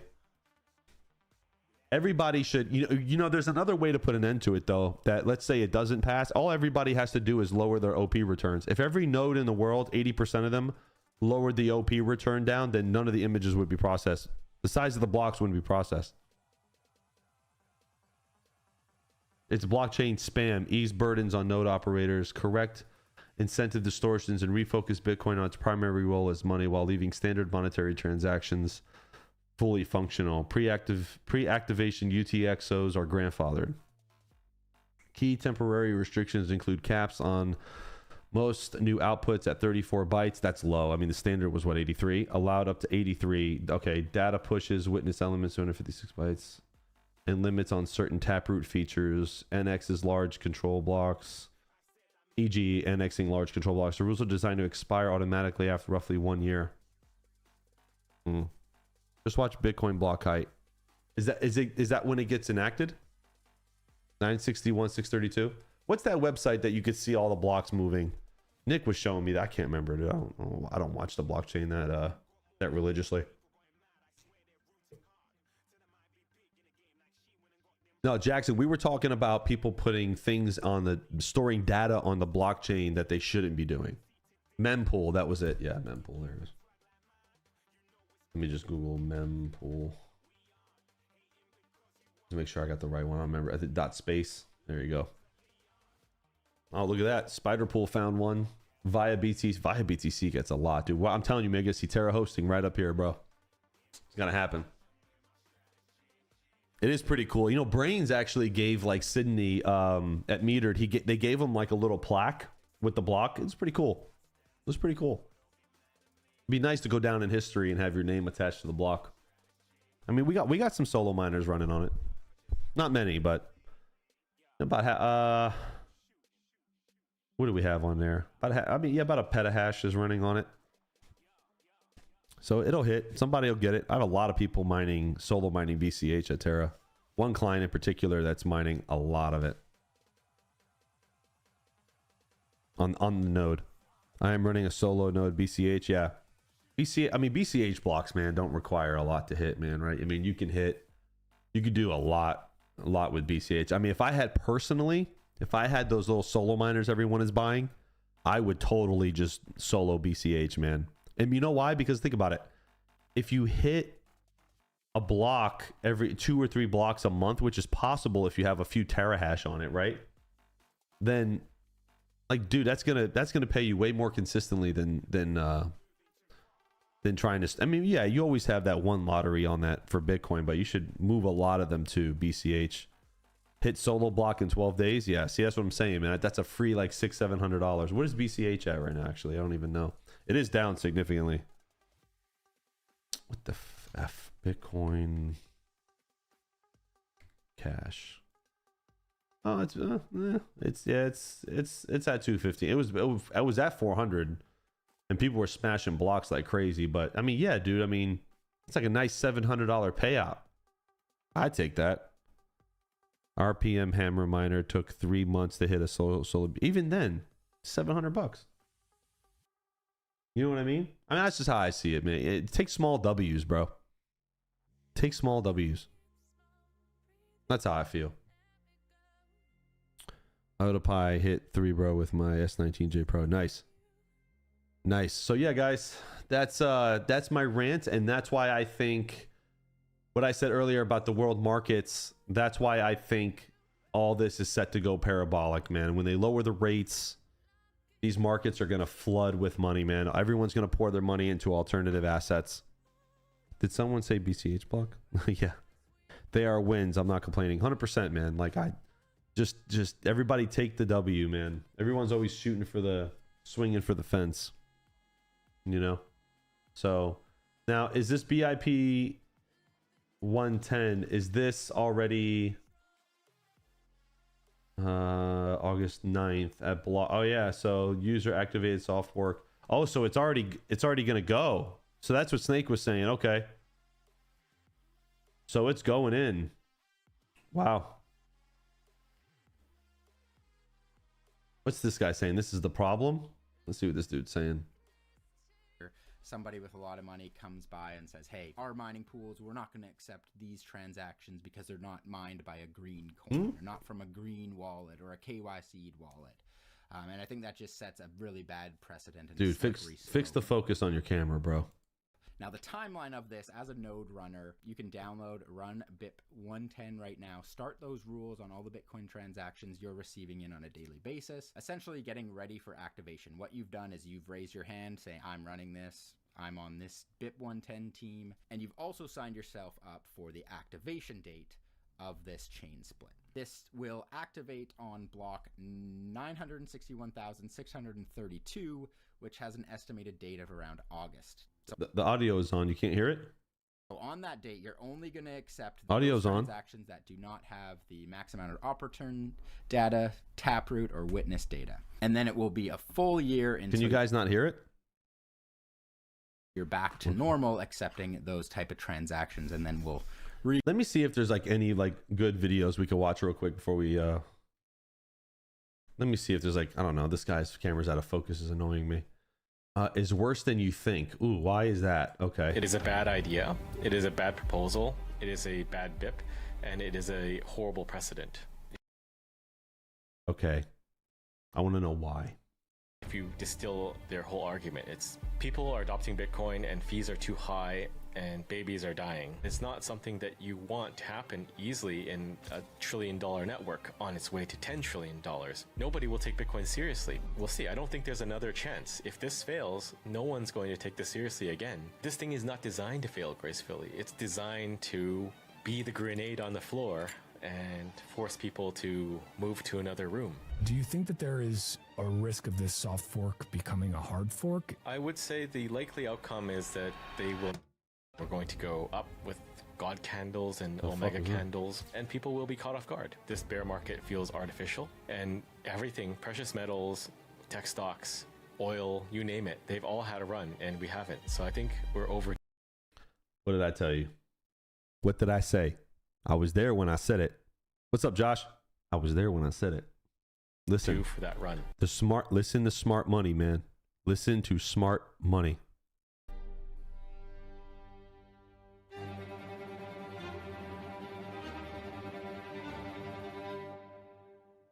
Samson Mo, can we put this to rest also? How is your last name pronounced? It doesn't matter. A rose by any other name is just as sweet. The memes from CoinJoin Chris and many others, but he's been, I think, probably the mimetic hero of this cycle. He's really been putting everyone else to shame. The memes have been quite incredible and quite numerous, I've got to say. I got a chuckle out of many. Yeah, he's quite prolific this year. I don't think he'll ever hit his peak. How do we just find something like, I don't want to watch this whole thing, but let me see what nuanced OP return and the what? Hold on a second. Let me see. I'm not going to watch this whole thing. I'll put a link to this video, but let me see. OP return and the citrus spark bypassing consensus. Let me see if there's any like spicy, like what they think about it, where Bitcoin adoption actually stands. Ooh, the bear market feels artificial. How about this one? I don't believe 126,000 was a sufficient all-time high. All the stats It on the felt like right it here was cut short. And This is the TubeBuddy for content creators. It shows you like their SEO and how many million views they have, and like right now his SEO score is 90, so that's pretty good. And it shows you like comments, likes. This is just it's just data for content creators to use. That's all. I use it when I create videos. Sorry about that. It's coming back on. It just stays on.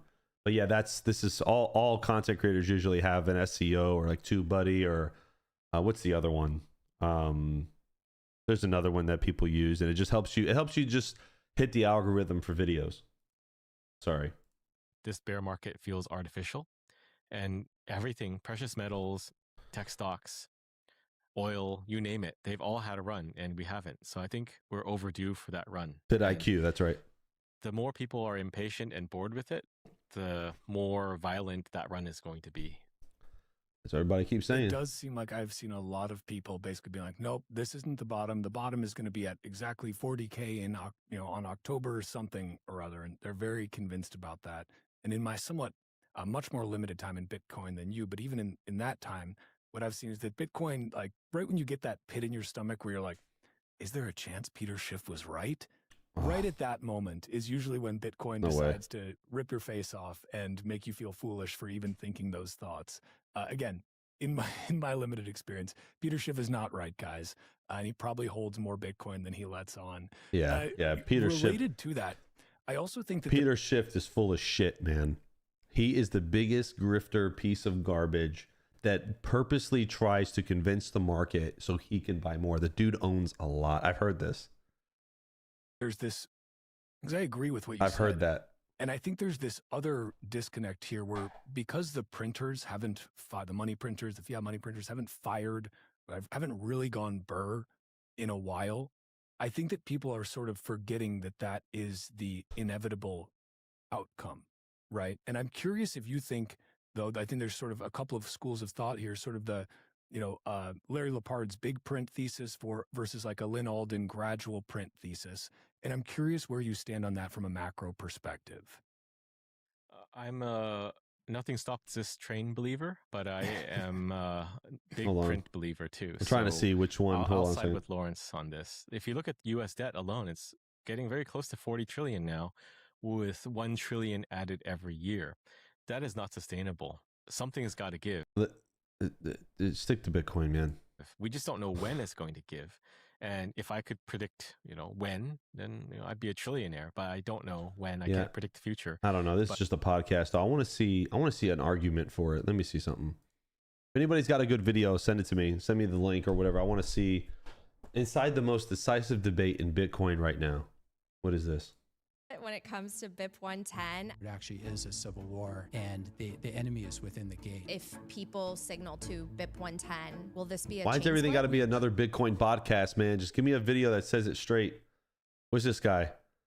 Here we go. During this signaling period, everything's an hour long, bro. God, give me the Bitcoiners, dude. You guys just gotta go straight. Get straight to the point, dude. Give me a video. DJ, what up, bro? Don't trust me, Bitcoin Mechanic. What is this? Let me see. What's up, DJ? Bitcoin Mechanic. All right, let's see. What is this? Is this guy right here? We are censorship resistant. We are pseudonymous. We are decentralized. You can't just say those things. Is this the guy? Actually prove it. How are we sure that really convinced, influential people couldn't do something like this again, but in a negative direction? Moving up those watch hours, yeah, 100%. Being maliciously made worse, you have no other option but a soft fork.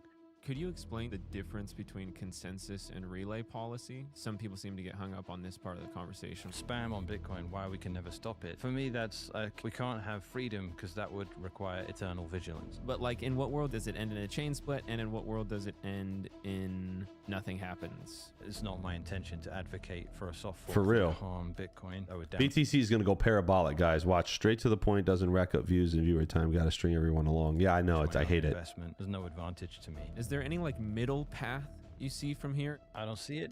I'm open to it. If someone comes along with an olive branch, I will totally consider it. Welcome back to Market Disruptors. My name is Jake Roquet, and today I'm joined by... He's wearing a BIP 110 hat, so clearly he's in favor of it. And this is the guy from Ocean Mining. Bitcoin Mechanic. Welcome to the show, man. Thanks for having me, Jake. Yeah, thanks for coming on. I know you're busy right now, and I'm really looking forward to this conversation. I've like 5 days ago, Sailor retweeted my conversation with Samson, and we ended up sort of unintentionally spending like half that conversation talking about BIP 110. And I just, ever since that happened, I've been like obsessively diving into this conversation out of like primarily just being horrified of like leading people down the wrong path sort of thing, you know? And so the strongest argument against BIP 110 right here. Like anti-BIP 110 arguments that I've heard so far is if you see, let's see. Almost like if you don't invite, what was the way to put it? Like they were saying that op return is like the most easily prunable of the ways to spam the network. And so if you don't allow it, and I don't know if invite's probably too strong of a word, but like basically they're saying you can allow people to put it here, and by doing that it's easily prunable, and they're not going to go to the UTXO set or the inscriptions spam attacks that are more damaging. So it's not like they're saying, let's see what he says. Yeah, well, we think spam's up, Todd? good and we want spam on the blockchain and we want blockchain bloat. They're saying this is the least damaging location for it. And so until we find, well, I'm sort of reading into this, but until we find better ways to defend spam, against the spam and the more damaging locations, it'd be better to leave it here because it's easier to get rid of it there. What do you think of that? Doesn't sound like he made any sense. Two reasons here that this is it sounds right on the surface. One, it's the give drug addicts clean needles argument, right? We're not in favor of drug overdoses or people getting infections from stuff like that. We're not in favor of the downtown part of your city being completely uninhabitable, but it's objectively just better in a black and white sense that they use a clean needle and not a dirty needle. Right. All right. You're ignoring the context. The downtown needs to be fixed. It's a trash pile, and acquiescing to it continuing that way and saying there's nothing you can do about it, and here's how we can make little silver linings of it. That doesn't work. Ultimately, it leads to the whole thing becoming worse. You need to make sure arbitrary data in Bitcoin is kept to a minimum. Second, you're ignoring the stative motives of the people doing this. You can store data on other people's computer. Redundant data availability is a thing you can do. There are protocols that allow for it. BitTorrent exists. The only and stated reason people are using Bitcoin to store their data is because they want to harm Bitcoin. They want to trick people into storing data they don't want. Thank you. This guy gets it. I feel so good listening. This is good. This is really good. This guy gets it. They want to hurt. They want to destroy it. They want to destroy. I said it earlier.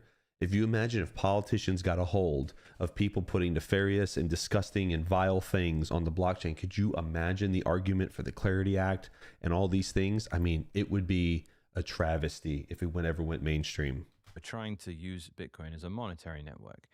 That being the case, they only want to do it in the most harmful ways. So giving them a trash can to use instead of throwing their litter on the floor, as is the repeated analogy, ignores who these people are and what their intention is. They want to do damage. Of course and they do. They've said that many times. They want to create as many problems as possible. Part of the reason for that is because it gets them more attention. Who is saying that?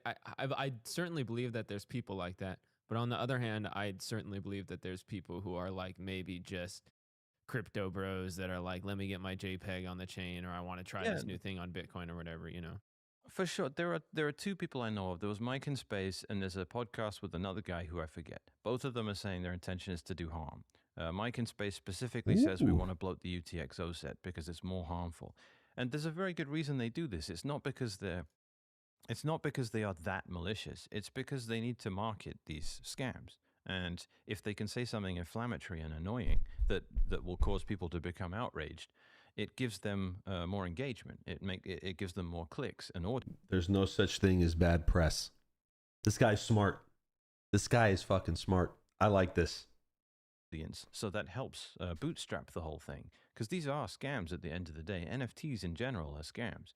So getting attention for these things and bootstrapping them to the point where they can become self-sustaining attacks on Bitcoin. It requires a lot of effort, because ultimately it's quite hard to get enough people to really get a Ponzi scheme, a pyramid scheme actually going. It's quite difficult to do that. You need quite a lot of people to fall for it.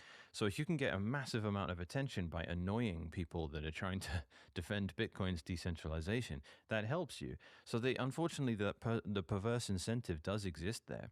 So all that is why coming out with ideas like op return, because it's a bit less harmful, and expecting them to use it is very naive. It's technically true, but it's completely missing the point of the kinds of people we're up against here, right, and what the courageous approach is, which is we need to filter all this stuff out by default. We right. can't have these people headlining the conference that the main conference that exists. Like every year, the biggest Bitcoin conference in the world is treating this kind of usage of Bitcoin as valid, appropriate. It needs to be considered socially contagious. And people say, oh, well, that's not a technical solution. I'm like, I like this guy. I'm going to tell you, because he's going against the grain a little, and he's going against the machine. I like underdogs. I root for them all the time, and he's 100% right. He's 100% fucking right. Sure, but it is a valid one, because we What's got that, rid Frank? of Vitalik. We got rid of Ethereum by filtering out what he would do. What Vitalik wanted to do on Bitcoin was within the thick black line. It was outside of the perforated line, and that wasn't good enough for him. He said, "You guys don't really want me to do this here. I feel declined. I feel like you're telling me to get out of here. I don't feel welcome." And we said, "Correct. You're not welcome. Go away." And he did. And I can't believe that isn't, again, an effective case study for us to draw from. If Ethereum had been built on top of Bitcoin, we would have been part of that whole thing. We would have been party to the whole disaster of it. Instead, it was gone. It was his own cluster F that happened, independently of Bitcoin. There's a little bit of contamination from the fallout because it is all crypto, but Bitcoin, not crypto. We're not able to say that when people start doing this stuff on top of Bitcoin directly. So issuing it at the social level with not watertight technical approaches that Rules. make it more difficult. Yeah. All of these are very valid things to do. They do take courage. Do you guys remember when the ordinals came out? God, when was it? It like flooded the Bitcoin network. It was like the first time they put ordinals on the network, and man, like Bitcoin's profitability like skyrocketed. Do you guys remember this? It was like a couple years ago. And this is what kind of started this whole argument where they're like, oh man, the fees. And that's why the mining community, and I'm surprised that this is a guy from Ocean Mining. I'm surprised that the Bitcoin miners, some Bitcoin miners are for this.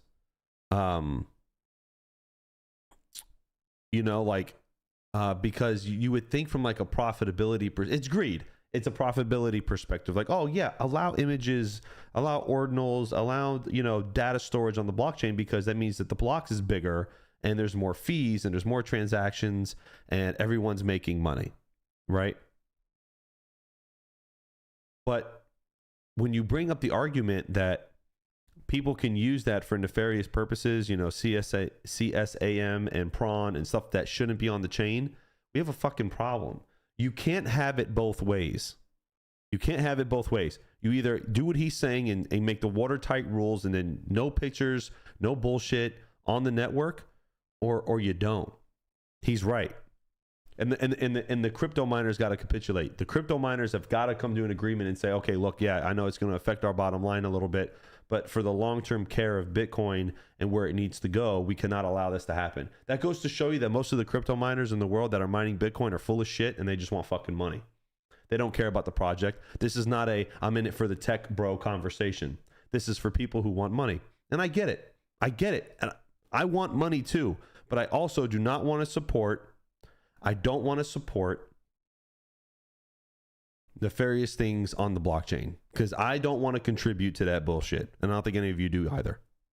And they do take nuanced understanding, knowing that none of them are perfect, but neglect. Yeah, because Ray, he's a fundamentalist. He's obviously a fundamentalist. He doesn't want bullshit clouding the chain. It's not what it's designed for, right? He knows that it causes a problem and it's going to dilute its value, really fast. I can see 10 miles down the road. I know what I can understand what he's saying. The only people that are advocating for this not to be a hard fork are the guys in the big corporations, because they're like, yeah, well, fuck it. I didn't send anything through there. I don't do that stuff, but if someone else did, it doesn't matter to me because I get more fees. This is not the way it was intended to be used. So I get it. Thing to do them all with these very crude appeals to, well, doing anything about it would be censorship, and also it would compromise Bitcoin's neutrality, as Michael Saylor has been saying. Fuck that bullshit. Michael Saylor's wrong. The other guy said it in the other video. Michael Saylor's wrong. He's wrong. Because again, Michael Saylor is a guy who needs price go up. Oh, it just goes to show you how full of shit everybody is. It really is. Bitcoin's neutrality. Look, I'm all about a free internet, open markets, but when you start putting exploits and things that harm other people into free markets and free things, it's no longer free. It becomes this. It's free. It's disguised as free, but it really becomes totalitarian and abusive. Right? And he says it only raised fees 0.1% or 1%. Yeah. You can't use the argument that it disrupts a neutral and free market. It is not an excuse for allowing harmful content, abusive, things that shouldn't be on the network. And I'm talking about like prawn and CSAM and shit like that. That's a poor fucking excuse. And you're not going to get people who have a fucking spine to agree with you.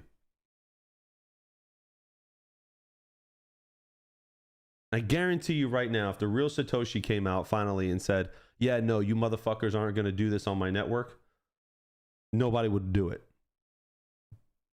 This is a problem.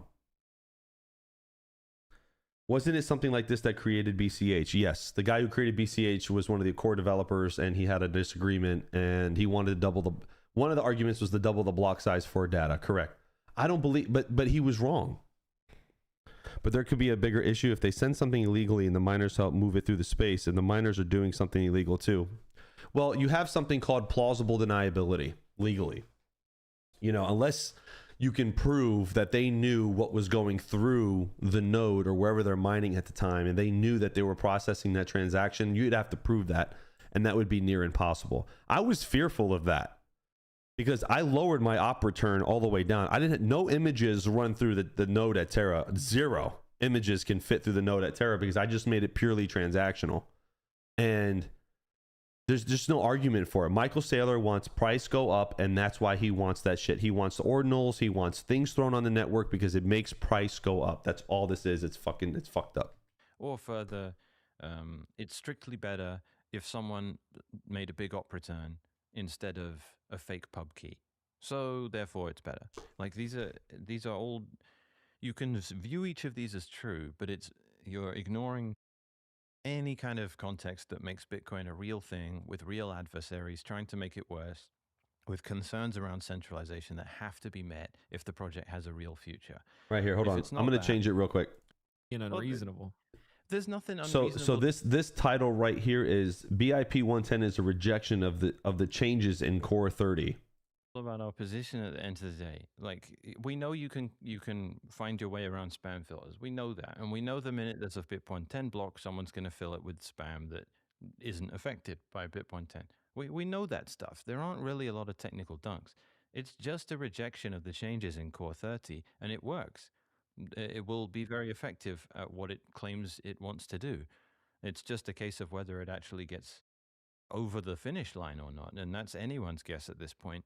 And I will say that I've been presenting this thing as unknown since it started. I'm very confident that it will succeed, and I've explained why I'm confident, because we had a minority soft fork in 2017 with fewer people supporting it. What they were pushing for was ultimately supported by more people than support BIP 10 in the shape of SegWit itself. So those factors make it difficult to compare apples and oranges. But we had around 15,000 nodes now running BIP 10. That number doesn't seem to be going down. It seems to be, it was dismissed And this is what I mean. Right back to the first thing you played. Do not deceive yourself. Be not deceived. I've asked myself constantly, are the numbers of people running BIP110 fake? Are there a bunch of people on my side running nodes that don't represent any real economic activity within Bitcoin? Are they just spinning them up as a joke? But I was able to corroborate, and anyone really can, by going to Umbrel, by going to Start9. These are the companies that make the boxes that people use to run nodes if they're a pleb. If they don't run, Linux in a VPS somewhere or a Proxmox cluster in their house. They're pleb. They're just like a normal Bitcoiner that isn't super technical. They want to buy a box that they can plug in, one-click install Bitcoin on. Thousands of those people have done that, and they've told us all over the place on social media. And I don't care if you're in an echo chamber. You can't block a guy you've never heard of or never met who has 50 followers saying, I'm running BIP110 on my Umbrel. Like, how do you not come across that message? Even if you're on the other side, if you're talking about BIP110 being stupid all day, like Stefan Lavara and Adam Back and Shinobi and Mr. Hoddle and Wicked, it's in their algo. They are aware of BIP110, and the algo is going to give them content to that effect. It is, yeah. The algorithms, I feel like, in social media just put everybody in echo chambers. It's bad. Who was talking about that? I'm not trying to change the subject, but who was talking about this the other day about the algorithms on social media need to change because it's what's fueling radicalization amongst people. It does need to change. If you guys want to watch this, I'll put the link to it. I don't want to obviously sit here for the whole 2 hours, but this is the link to this video. I just wish there was an argument against, like a quick video argument against BIP 110. What could happen this Saturday? Let's see. I just wish there was like a quick. Let's see. Is this guy? It is unacceptable. Everything's an hour long, man. Fuck, give me a fucking short video. Own Bitcoin. Do this before BIP 110. Nope. All right, here we go. Let me see if maybe a short can explain it. Now, it's going to come down to pretty much which chain miners view as the real Bitcoin. So I am always going to default to the longest chain. The chain with the most proof of work on it is the real Bitcoin. That's what nodes recognize as Bitcoin. Let's say you're the BIP110 fork and I'm like the original Bitcoin. Even if you mine the next block faster than I do and the one after that, if miners are still working on the quote, original Bitcoin and they have more hash power, eventually they're going to catch up. So it's going to come down to which chain has the most hash power, because that's going to be the one that is the longest chain. So what is BIP 110? BIP 110 is a proposed soft fork to Bitcoin. That means This is the guy I want to listen to. See the shirt he's wearing? It's all disheveled, messy hair, glasses. This guy's probably very smart. Change to the rules the nodes use when validating Bitcoin blocks. The proposal, which is also known as the reduced data temporary soft fork, looks at the various fields in Bitcoin transactions that where it's possible to insert arbitrary data, and it tries to limit the size of allowed data in those spaces. In this particular case, the BIP 110 proposal is a bad attempt to do the thing that I personally would also like to see done, which is get rid of spam. So he says it's a bad attempt. Why is it a bad attempt? What is your proposed solution? Yeah, people want to say, this is what I don't like about these shorts. When it's possible to insert arbitrary data, that is a sugar-coated way of calling it is an exploit. You don't know op underscore if and op false and just backdoor to insert data. That way it bypasses limits altogether, namely, I don't know, man. That's like saying I am not. Everyone's saying soft fork, but at that point, it sounds like it creates a separate chain, which could create a hard fork. So does that create a conflict with the miners? And is there a possibility of a hard fork like we had with Bitcoin Cash back in 2017? Yeah, so just definitionally, a soft fork or a hard fork can create a chain split. And what we saw with Bitcoin Cash, Bitcoin SV in 2017 was a hard fork, meaning that they changed something that was no longer backwards compatible. So they widened the rule set. That's what is considered a hard fork. This could be really bad, guys. This could be really bad. Do you know, like if it does hard fork and the miners are split, it could really be bad for the industry. It could really be bad. Yeah, I don't know. Let's see. All right, guys. So I'm going to move into the Q&A and then call it a night. It's late. If you guys have any questions, let me know. I'll hang out for a few more minutes. But a lot going on. We talked about a lot tonight. It was a good show, you know, talking about the world economic stuff and talking about, you know, what's going to be happening and what, you know, I'm telling you guys, pay attention to what's going on in the world. Watch these markets. Pay attention to the bond market. Watch everything. Follow the money and not the bullshit. I mean, some of this stuff we even watched is bullshit. These shorts, everyone's trying to get clicks. Telling you, man, some big chess moves are going to happen. The rates are going to come down. They have to come down. Alternative assets will go up, in my opinion. It's 8 a.m. Too early to sleep. I was like, so I hope I got you guys some of the coverage that you guys wanted. From the mining side, we didn't really cover mining too much, did we? Right? Z15s were, we did have some Z15s come in stock, but now they're out of stock. I do have some S21 XPs available with no warranty that are at a discount. Profitability is probably the same as last week. Nothing's really changed. Rolling the dice to secure your BTC. Cold wallets getting hacked. Infighting about forks. How are the people and institutions looking into BTC supposed to take crypto seriously? Right. Let me tell you something, man. I'm going to say something that's going to piss off a lot of people. And here it goes. Cold wallets may not be as safe as like Kraken or Coinbase anymore. Yep. Okay. Get upset. Call it bullshit. Say, Hawk, you don't know what the fuck you're talking about. But a cold wallet is not insuring accounts. Not your keys, not your crypto. I understand that. 5 years ago, that was an argument. It was. 5 years ago, that was an argument. But the guys that are holding millions of dollars in Bitcoin sitting on Kraken or Coinbase are laughing at the people that are saying, oh, well, you know, I own my crypto. It's on my device. All these devices are built with backdoors. We saw, what was it, Ledger a couple years ago had that backdoor. Now this cold wallet thing. You know what I mean?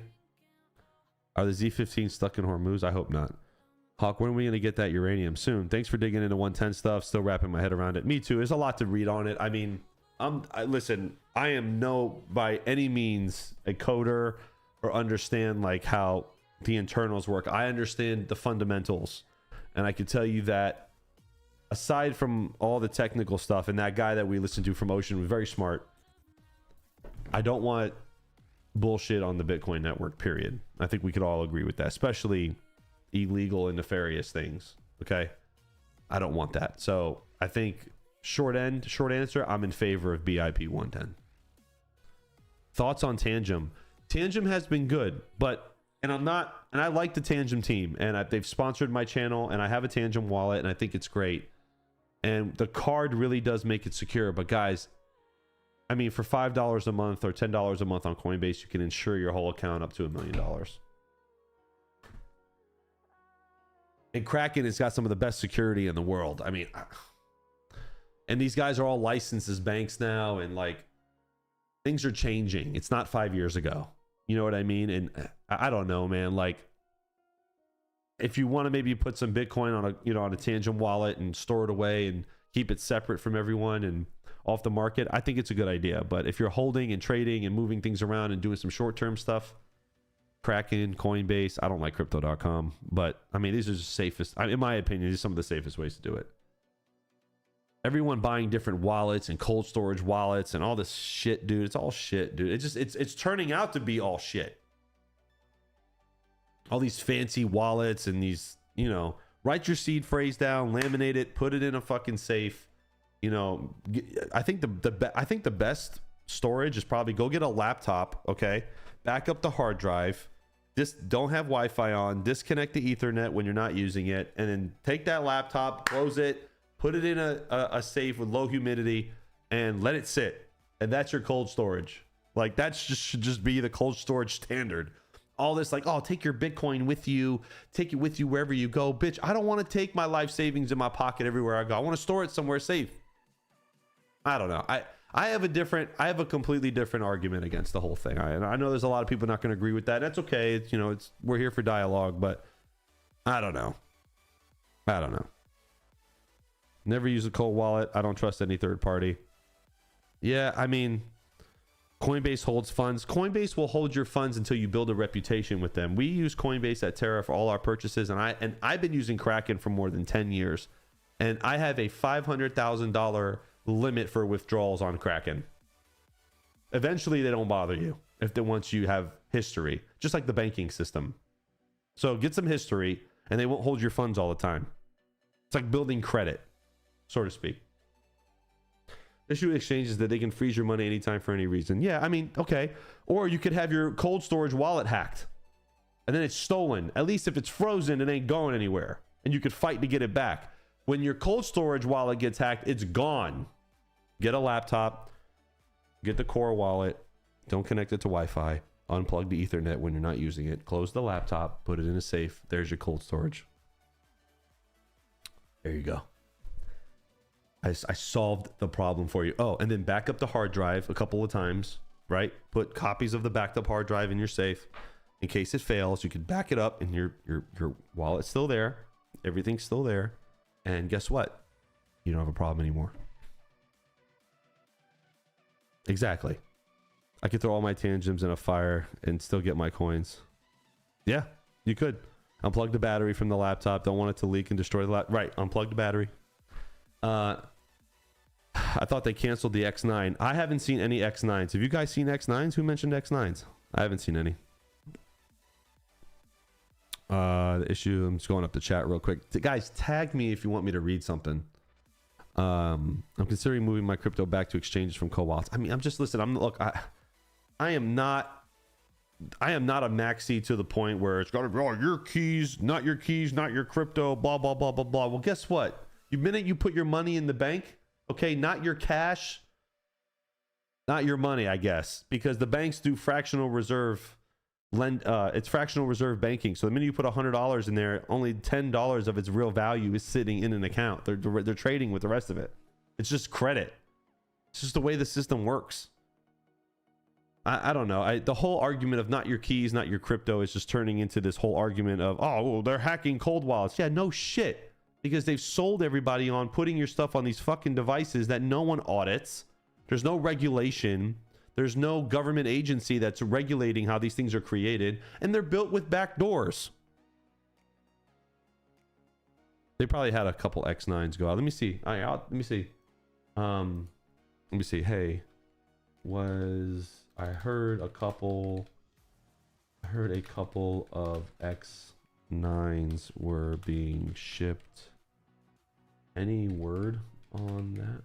I'm messaging my supplier. Hold on.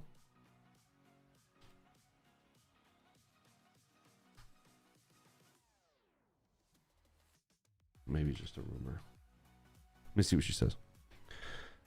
Just don't like just do it like the old timers. Put your wallet on a flash drive and hide it under your mattress. Yeah, just buy gold and silver and put it in the mattress. Exactly. Yeah, I mean, guys, where we are right now, just it's gold, silver. I mean, Bitcoin's gonna do well. It's unstoppable. They can't stop it. Nobody can stop it. It's gonna happen, and everyone's gonna capitulate and get along, and they're gonna use it. But I think the days of the not your keys, not your crypto, nobody gives a shit anymore. I don't care. Put it on. I mean, if Kraken stole my money, I would sue them up to wazoo. Okay, if Coinbase stole my money, I would sue them up to wazoo and find out why was my money taken out of my account. And those companies can be held accountable. These cold wallet devices, most of these companies are foreign, number one. Number two, and there's no regulation on how these things are built. They're just built. Okay, even as much as I love Tangem, and I think Tangem is a good wallet, it's the same goes for Tangem. For all we know, based on what's been going on in the world and in our community, Tangem could have a backdoor. I mean, if they can recover your funds for you and you lose access to your account, there's a backdoor, fellas. Okay? All these wallets, Zelcore, forget about it. Backdoor. There's obviously a backdoor. Too many people lost their money. I don't give a shit. It is what it is. Right? Ledger had a backdoor. What was the other ones? There's a bunch of other ones. Like, all these wallets are built. They're not built by people who know what they're doing, or they know what they're doing and they're just manipulating people and trying to figure it out. Hawk, I'm not giving my name to anybody. Well, then you risk the security. of having your stuff, you know what I mean? Yeah, it says discontinued. She says they're discontinued. What about EliPal? I don't know if EliPal has ever been compromised. EliPal is another good one. But like, how do we know these things are made right though? How do we know these things are made right? It's a trust me bro situation. At least with the exchanges, at least the big ones, right? Like Coinbase and Kraken is mainly what I'm talking about. At least you can have an attorney file a lawsuit. At least it can be held accountable. Whoever made that what was that company? Cold Wallet? Who are you gonna sue? Who are you gonna sue? Nobody. Some company out in fucking Uganda. Who are you gonna sue? You have no legal recourse. If they're Chinese, good luck. Russian, good luck. Who are you gonna go after? Nobody. At least with the exchanges, you got some sort of something. You know what I mean? I don't know. That's just how I look at things, man. I don't know. Hawk just came back to the stream. Backdoors. Are we talking about? No, we're talking about backdoors to wallets and cold storage wallets and how exchanges might be the safer option moving forward. Curious, any news about FTX returning money or still nothing? No, okay, I'm going to use FTX as a perfect example. There are situations that could happen just like FTX, 100%. But guess what? Majority of those people that got hurt by FTX, they all got their money back. It's true. Majority of people all got their money back. Your cold storage wallet ain't going to return your money if someone hacks it or there's a backdoor to the company. Just being honest. Don't know what to tell you. What is she saying?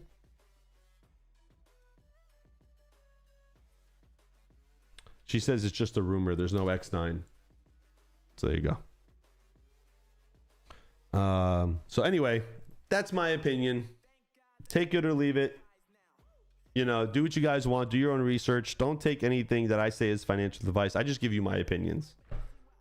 But I mean, honestly, guys, like, come on, we've been here long enough, right? Common sense. I mean, I feel better putting my money somewhere where it's insured, where I can hold someone accountable if something goes wrong, versus just putting into this fucking little device that I can't do nothing. If something goes wrong, I can't save it.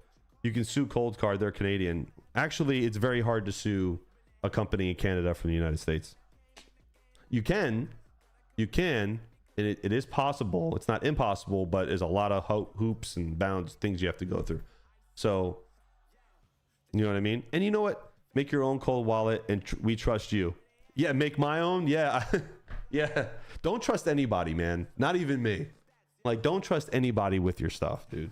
You know what? You know what would be nice, honestly, is if like we had like a really true auditing company or system where someone can take some of these wallets. I don't know, like smart people, like Yeti, like take wallets and find out how to compromise them. Is there like any independent auditing company? You know what I mean? Only in federal court can you go do that? Yeah, maybe. Yeah. I mean, if it happens to enough people, right? You do a class action, right? But like, I don't think there's any independent company, at least not that I know of, or that's reputable, that actually tries to buy these wallets and cracks them all.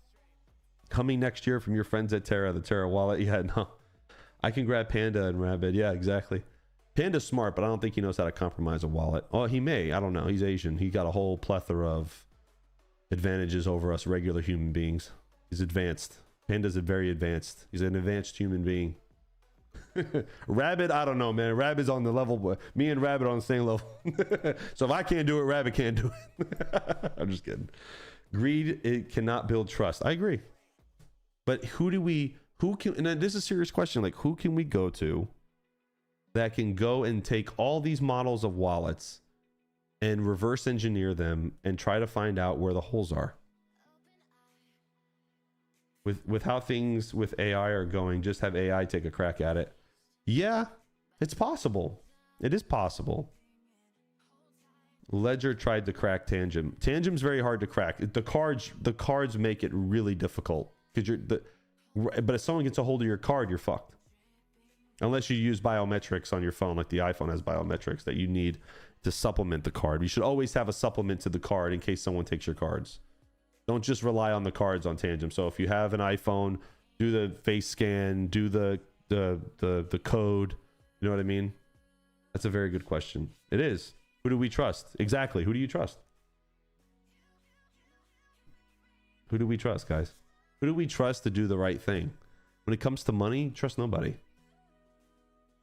Can't even trust your family. And I hate to say that, but I'm just thinking, I'm speaking, generally. Kids steal from their parents all the time. Parents steal from their kids. Look what happened, to a few of the content creators that we know. Their parents stole a lot of their crypto. Not going to name any because it's not my business, but I wouldn't put their business out there. But who do you trust? You trust nobody when it comes to your money. But when it comes to cold storage, who can audit these things and build a reputation around auditing these wallets? I use the blank Tangem cards, so even if I lose them, no one knows what they are. Exactly. It's smart. See? It's security through obscurity. Right? Is that did I say that right? I think I said that right. I have Tangent fingerprint. I trust myself. I'm the hacker. Yeah, exactly. I'm just saying, man, like, I'm not trying to put everybody down on it, but just put the money on exchanges, man. Like, we have so much, we put so much money through Coinbase for sales and stuff, guys. I mean, we have the Coinbase One account. I think if Frank is still in here, I don't know what we pay for it. Frank kind of manages that. And Coinbase One is great, dude. I can send money in and out. No big deal. I can transfer. I can do whatever I want. Once you build up a reputation on that thing, it's easy. And then we actually use my Kraken account at Terra that I gave to the company because I've already set the reputation on it. And we can do all purchases and transfers for that too. So once you get settled with the exchanges, they give you carte blanche, man, for the most part. They really do. You just have to show like a pattern of like consistent behavior that, you know what I mean? That you're not, and we put our Coinbase, accounts on different things, so it's, yep, that's old school MSFT, security through obscurity. That's what I'm saying. The blank Tangent card is actually very fucking smart. I didn't even think about that. Don't go buy the Panda one. Like, it's just like everyone's gonna know what it is. I'm just kidding. You should definitely go buy the Panda one just for fun. But yeah, it's seriously security through obscurity. Like, don't talk. Shut up. Like, don't tell anybody what you got. All these idiots on Twitter and oh, look at my cold wallet. Look at my wallet balance, bro. Yeah, next meme coin. The next thing you know, this motherfucker gets kidnapped. And it's just like, well, you kind of had it coming, guy. Like, you know what I mean? Like, keep your mouth shut, man. Nobody has to know how much money you got or how much is in your fucking wallet. No one cares how much Bitcoin you own. Nobody gives a fuck, and it's only going to be negative if you tell people. Why do you think Michael Saylor walks around with a whole fucking security team? Why do you think Elon Musk security rivals the Secret Service? I'm not even kidding. There's a reason for all that. Government watching your account? Let them watch. I'm for control in that area. I am not. You guys know how I feel. You know how I feel. I don't give a shit. You want to watch? You want to see what I'm doing? I don't do nothing wrong. I don't care. I don't do anything illegal. I pay my taxes. Everybody's happy. I'm happy. You're happy. Who cares? You guys have to concern yourselves with things that are real world problems at the moment, not who's watching how much crypto yet. Nobody gives a fuck about the $600 you got locked up in Tangem that you didn't pay tax on yet. They're worried about the guy who's got $6 million that didn't pay his taxes. Like, come on, guys. What about these flock cameras? Give a fuck, bro. Who cares? Bro, let me tell you something, bro. 10 years ago when I was a cop, we had LPRs all over the city, and I could track vehicles through the city on the screen like I was a maze.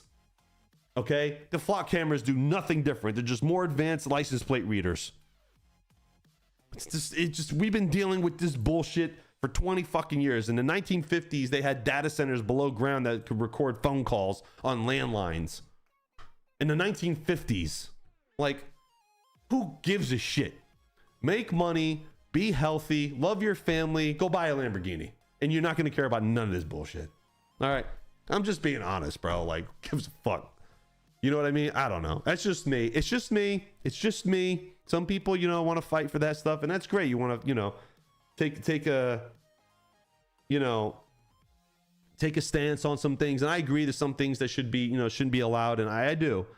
But who cares, man? Who cares? Just who cares? Who fucking cares? Do you really care? Do you really care? Is worrying about the flock cameras going to pay the bills next month? No. It's not.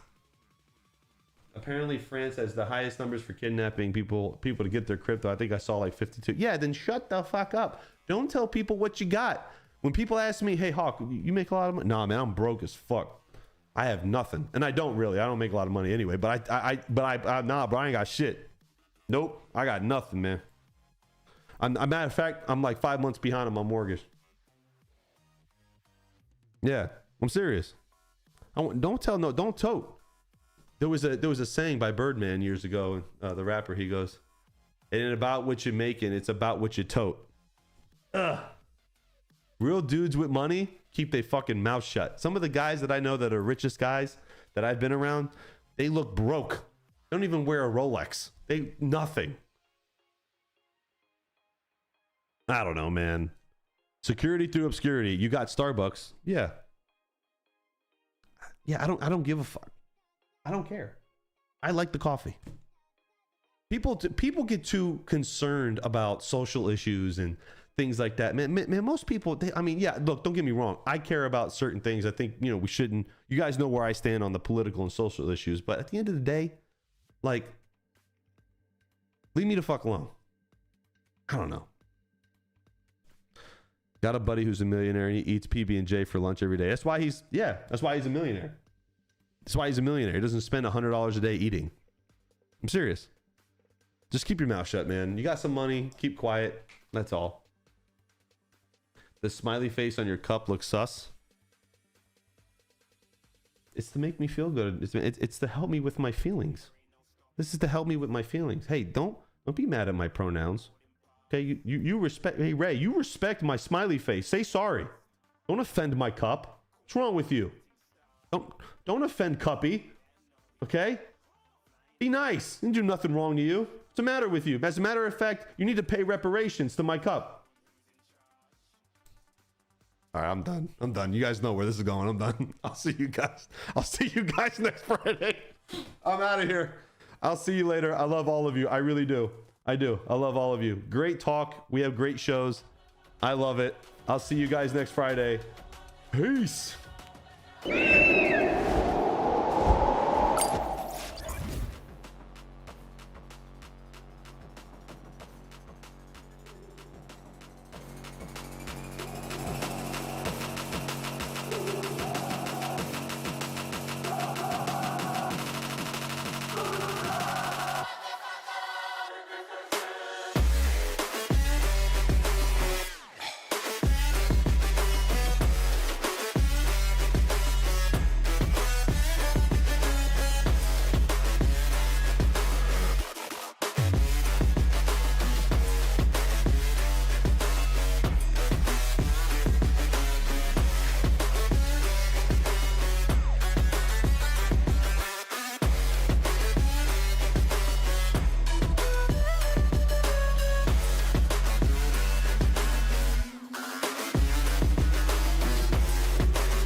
Brothers on the rise now. Woo! Endless celebrations all in my house. Yeah. Levitating now, I'm super duper fly now. Yeah. London boy, but DC where I reside now. Put the time in while you always yelling time out.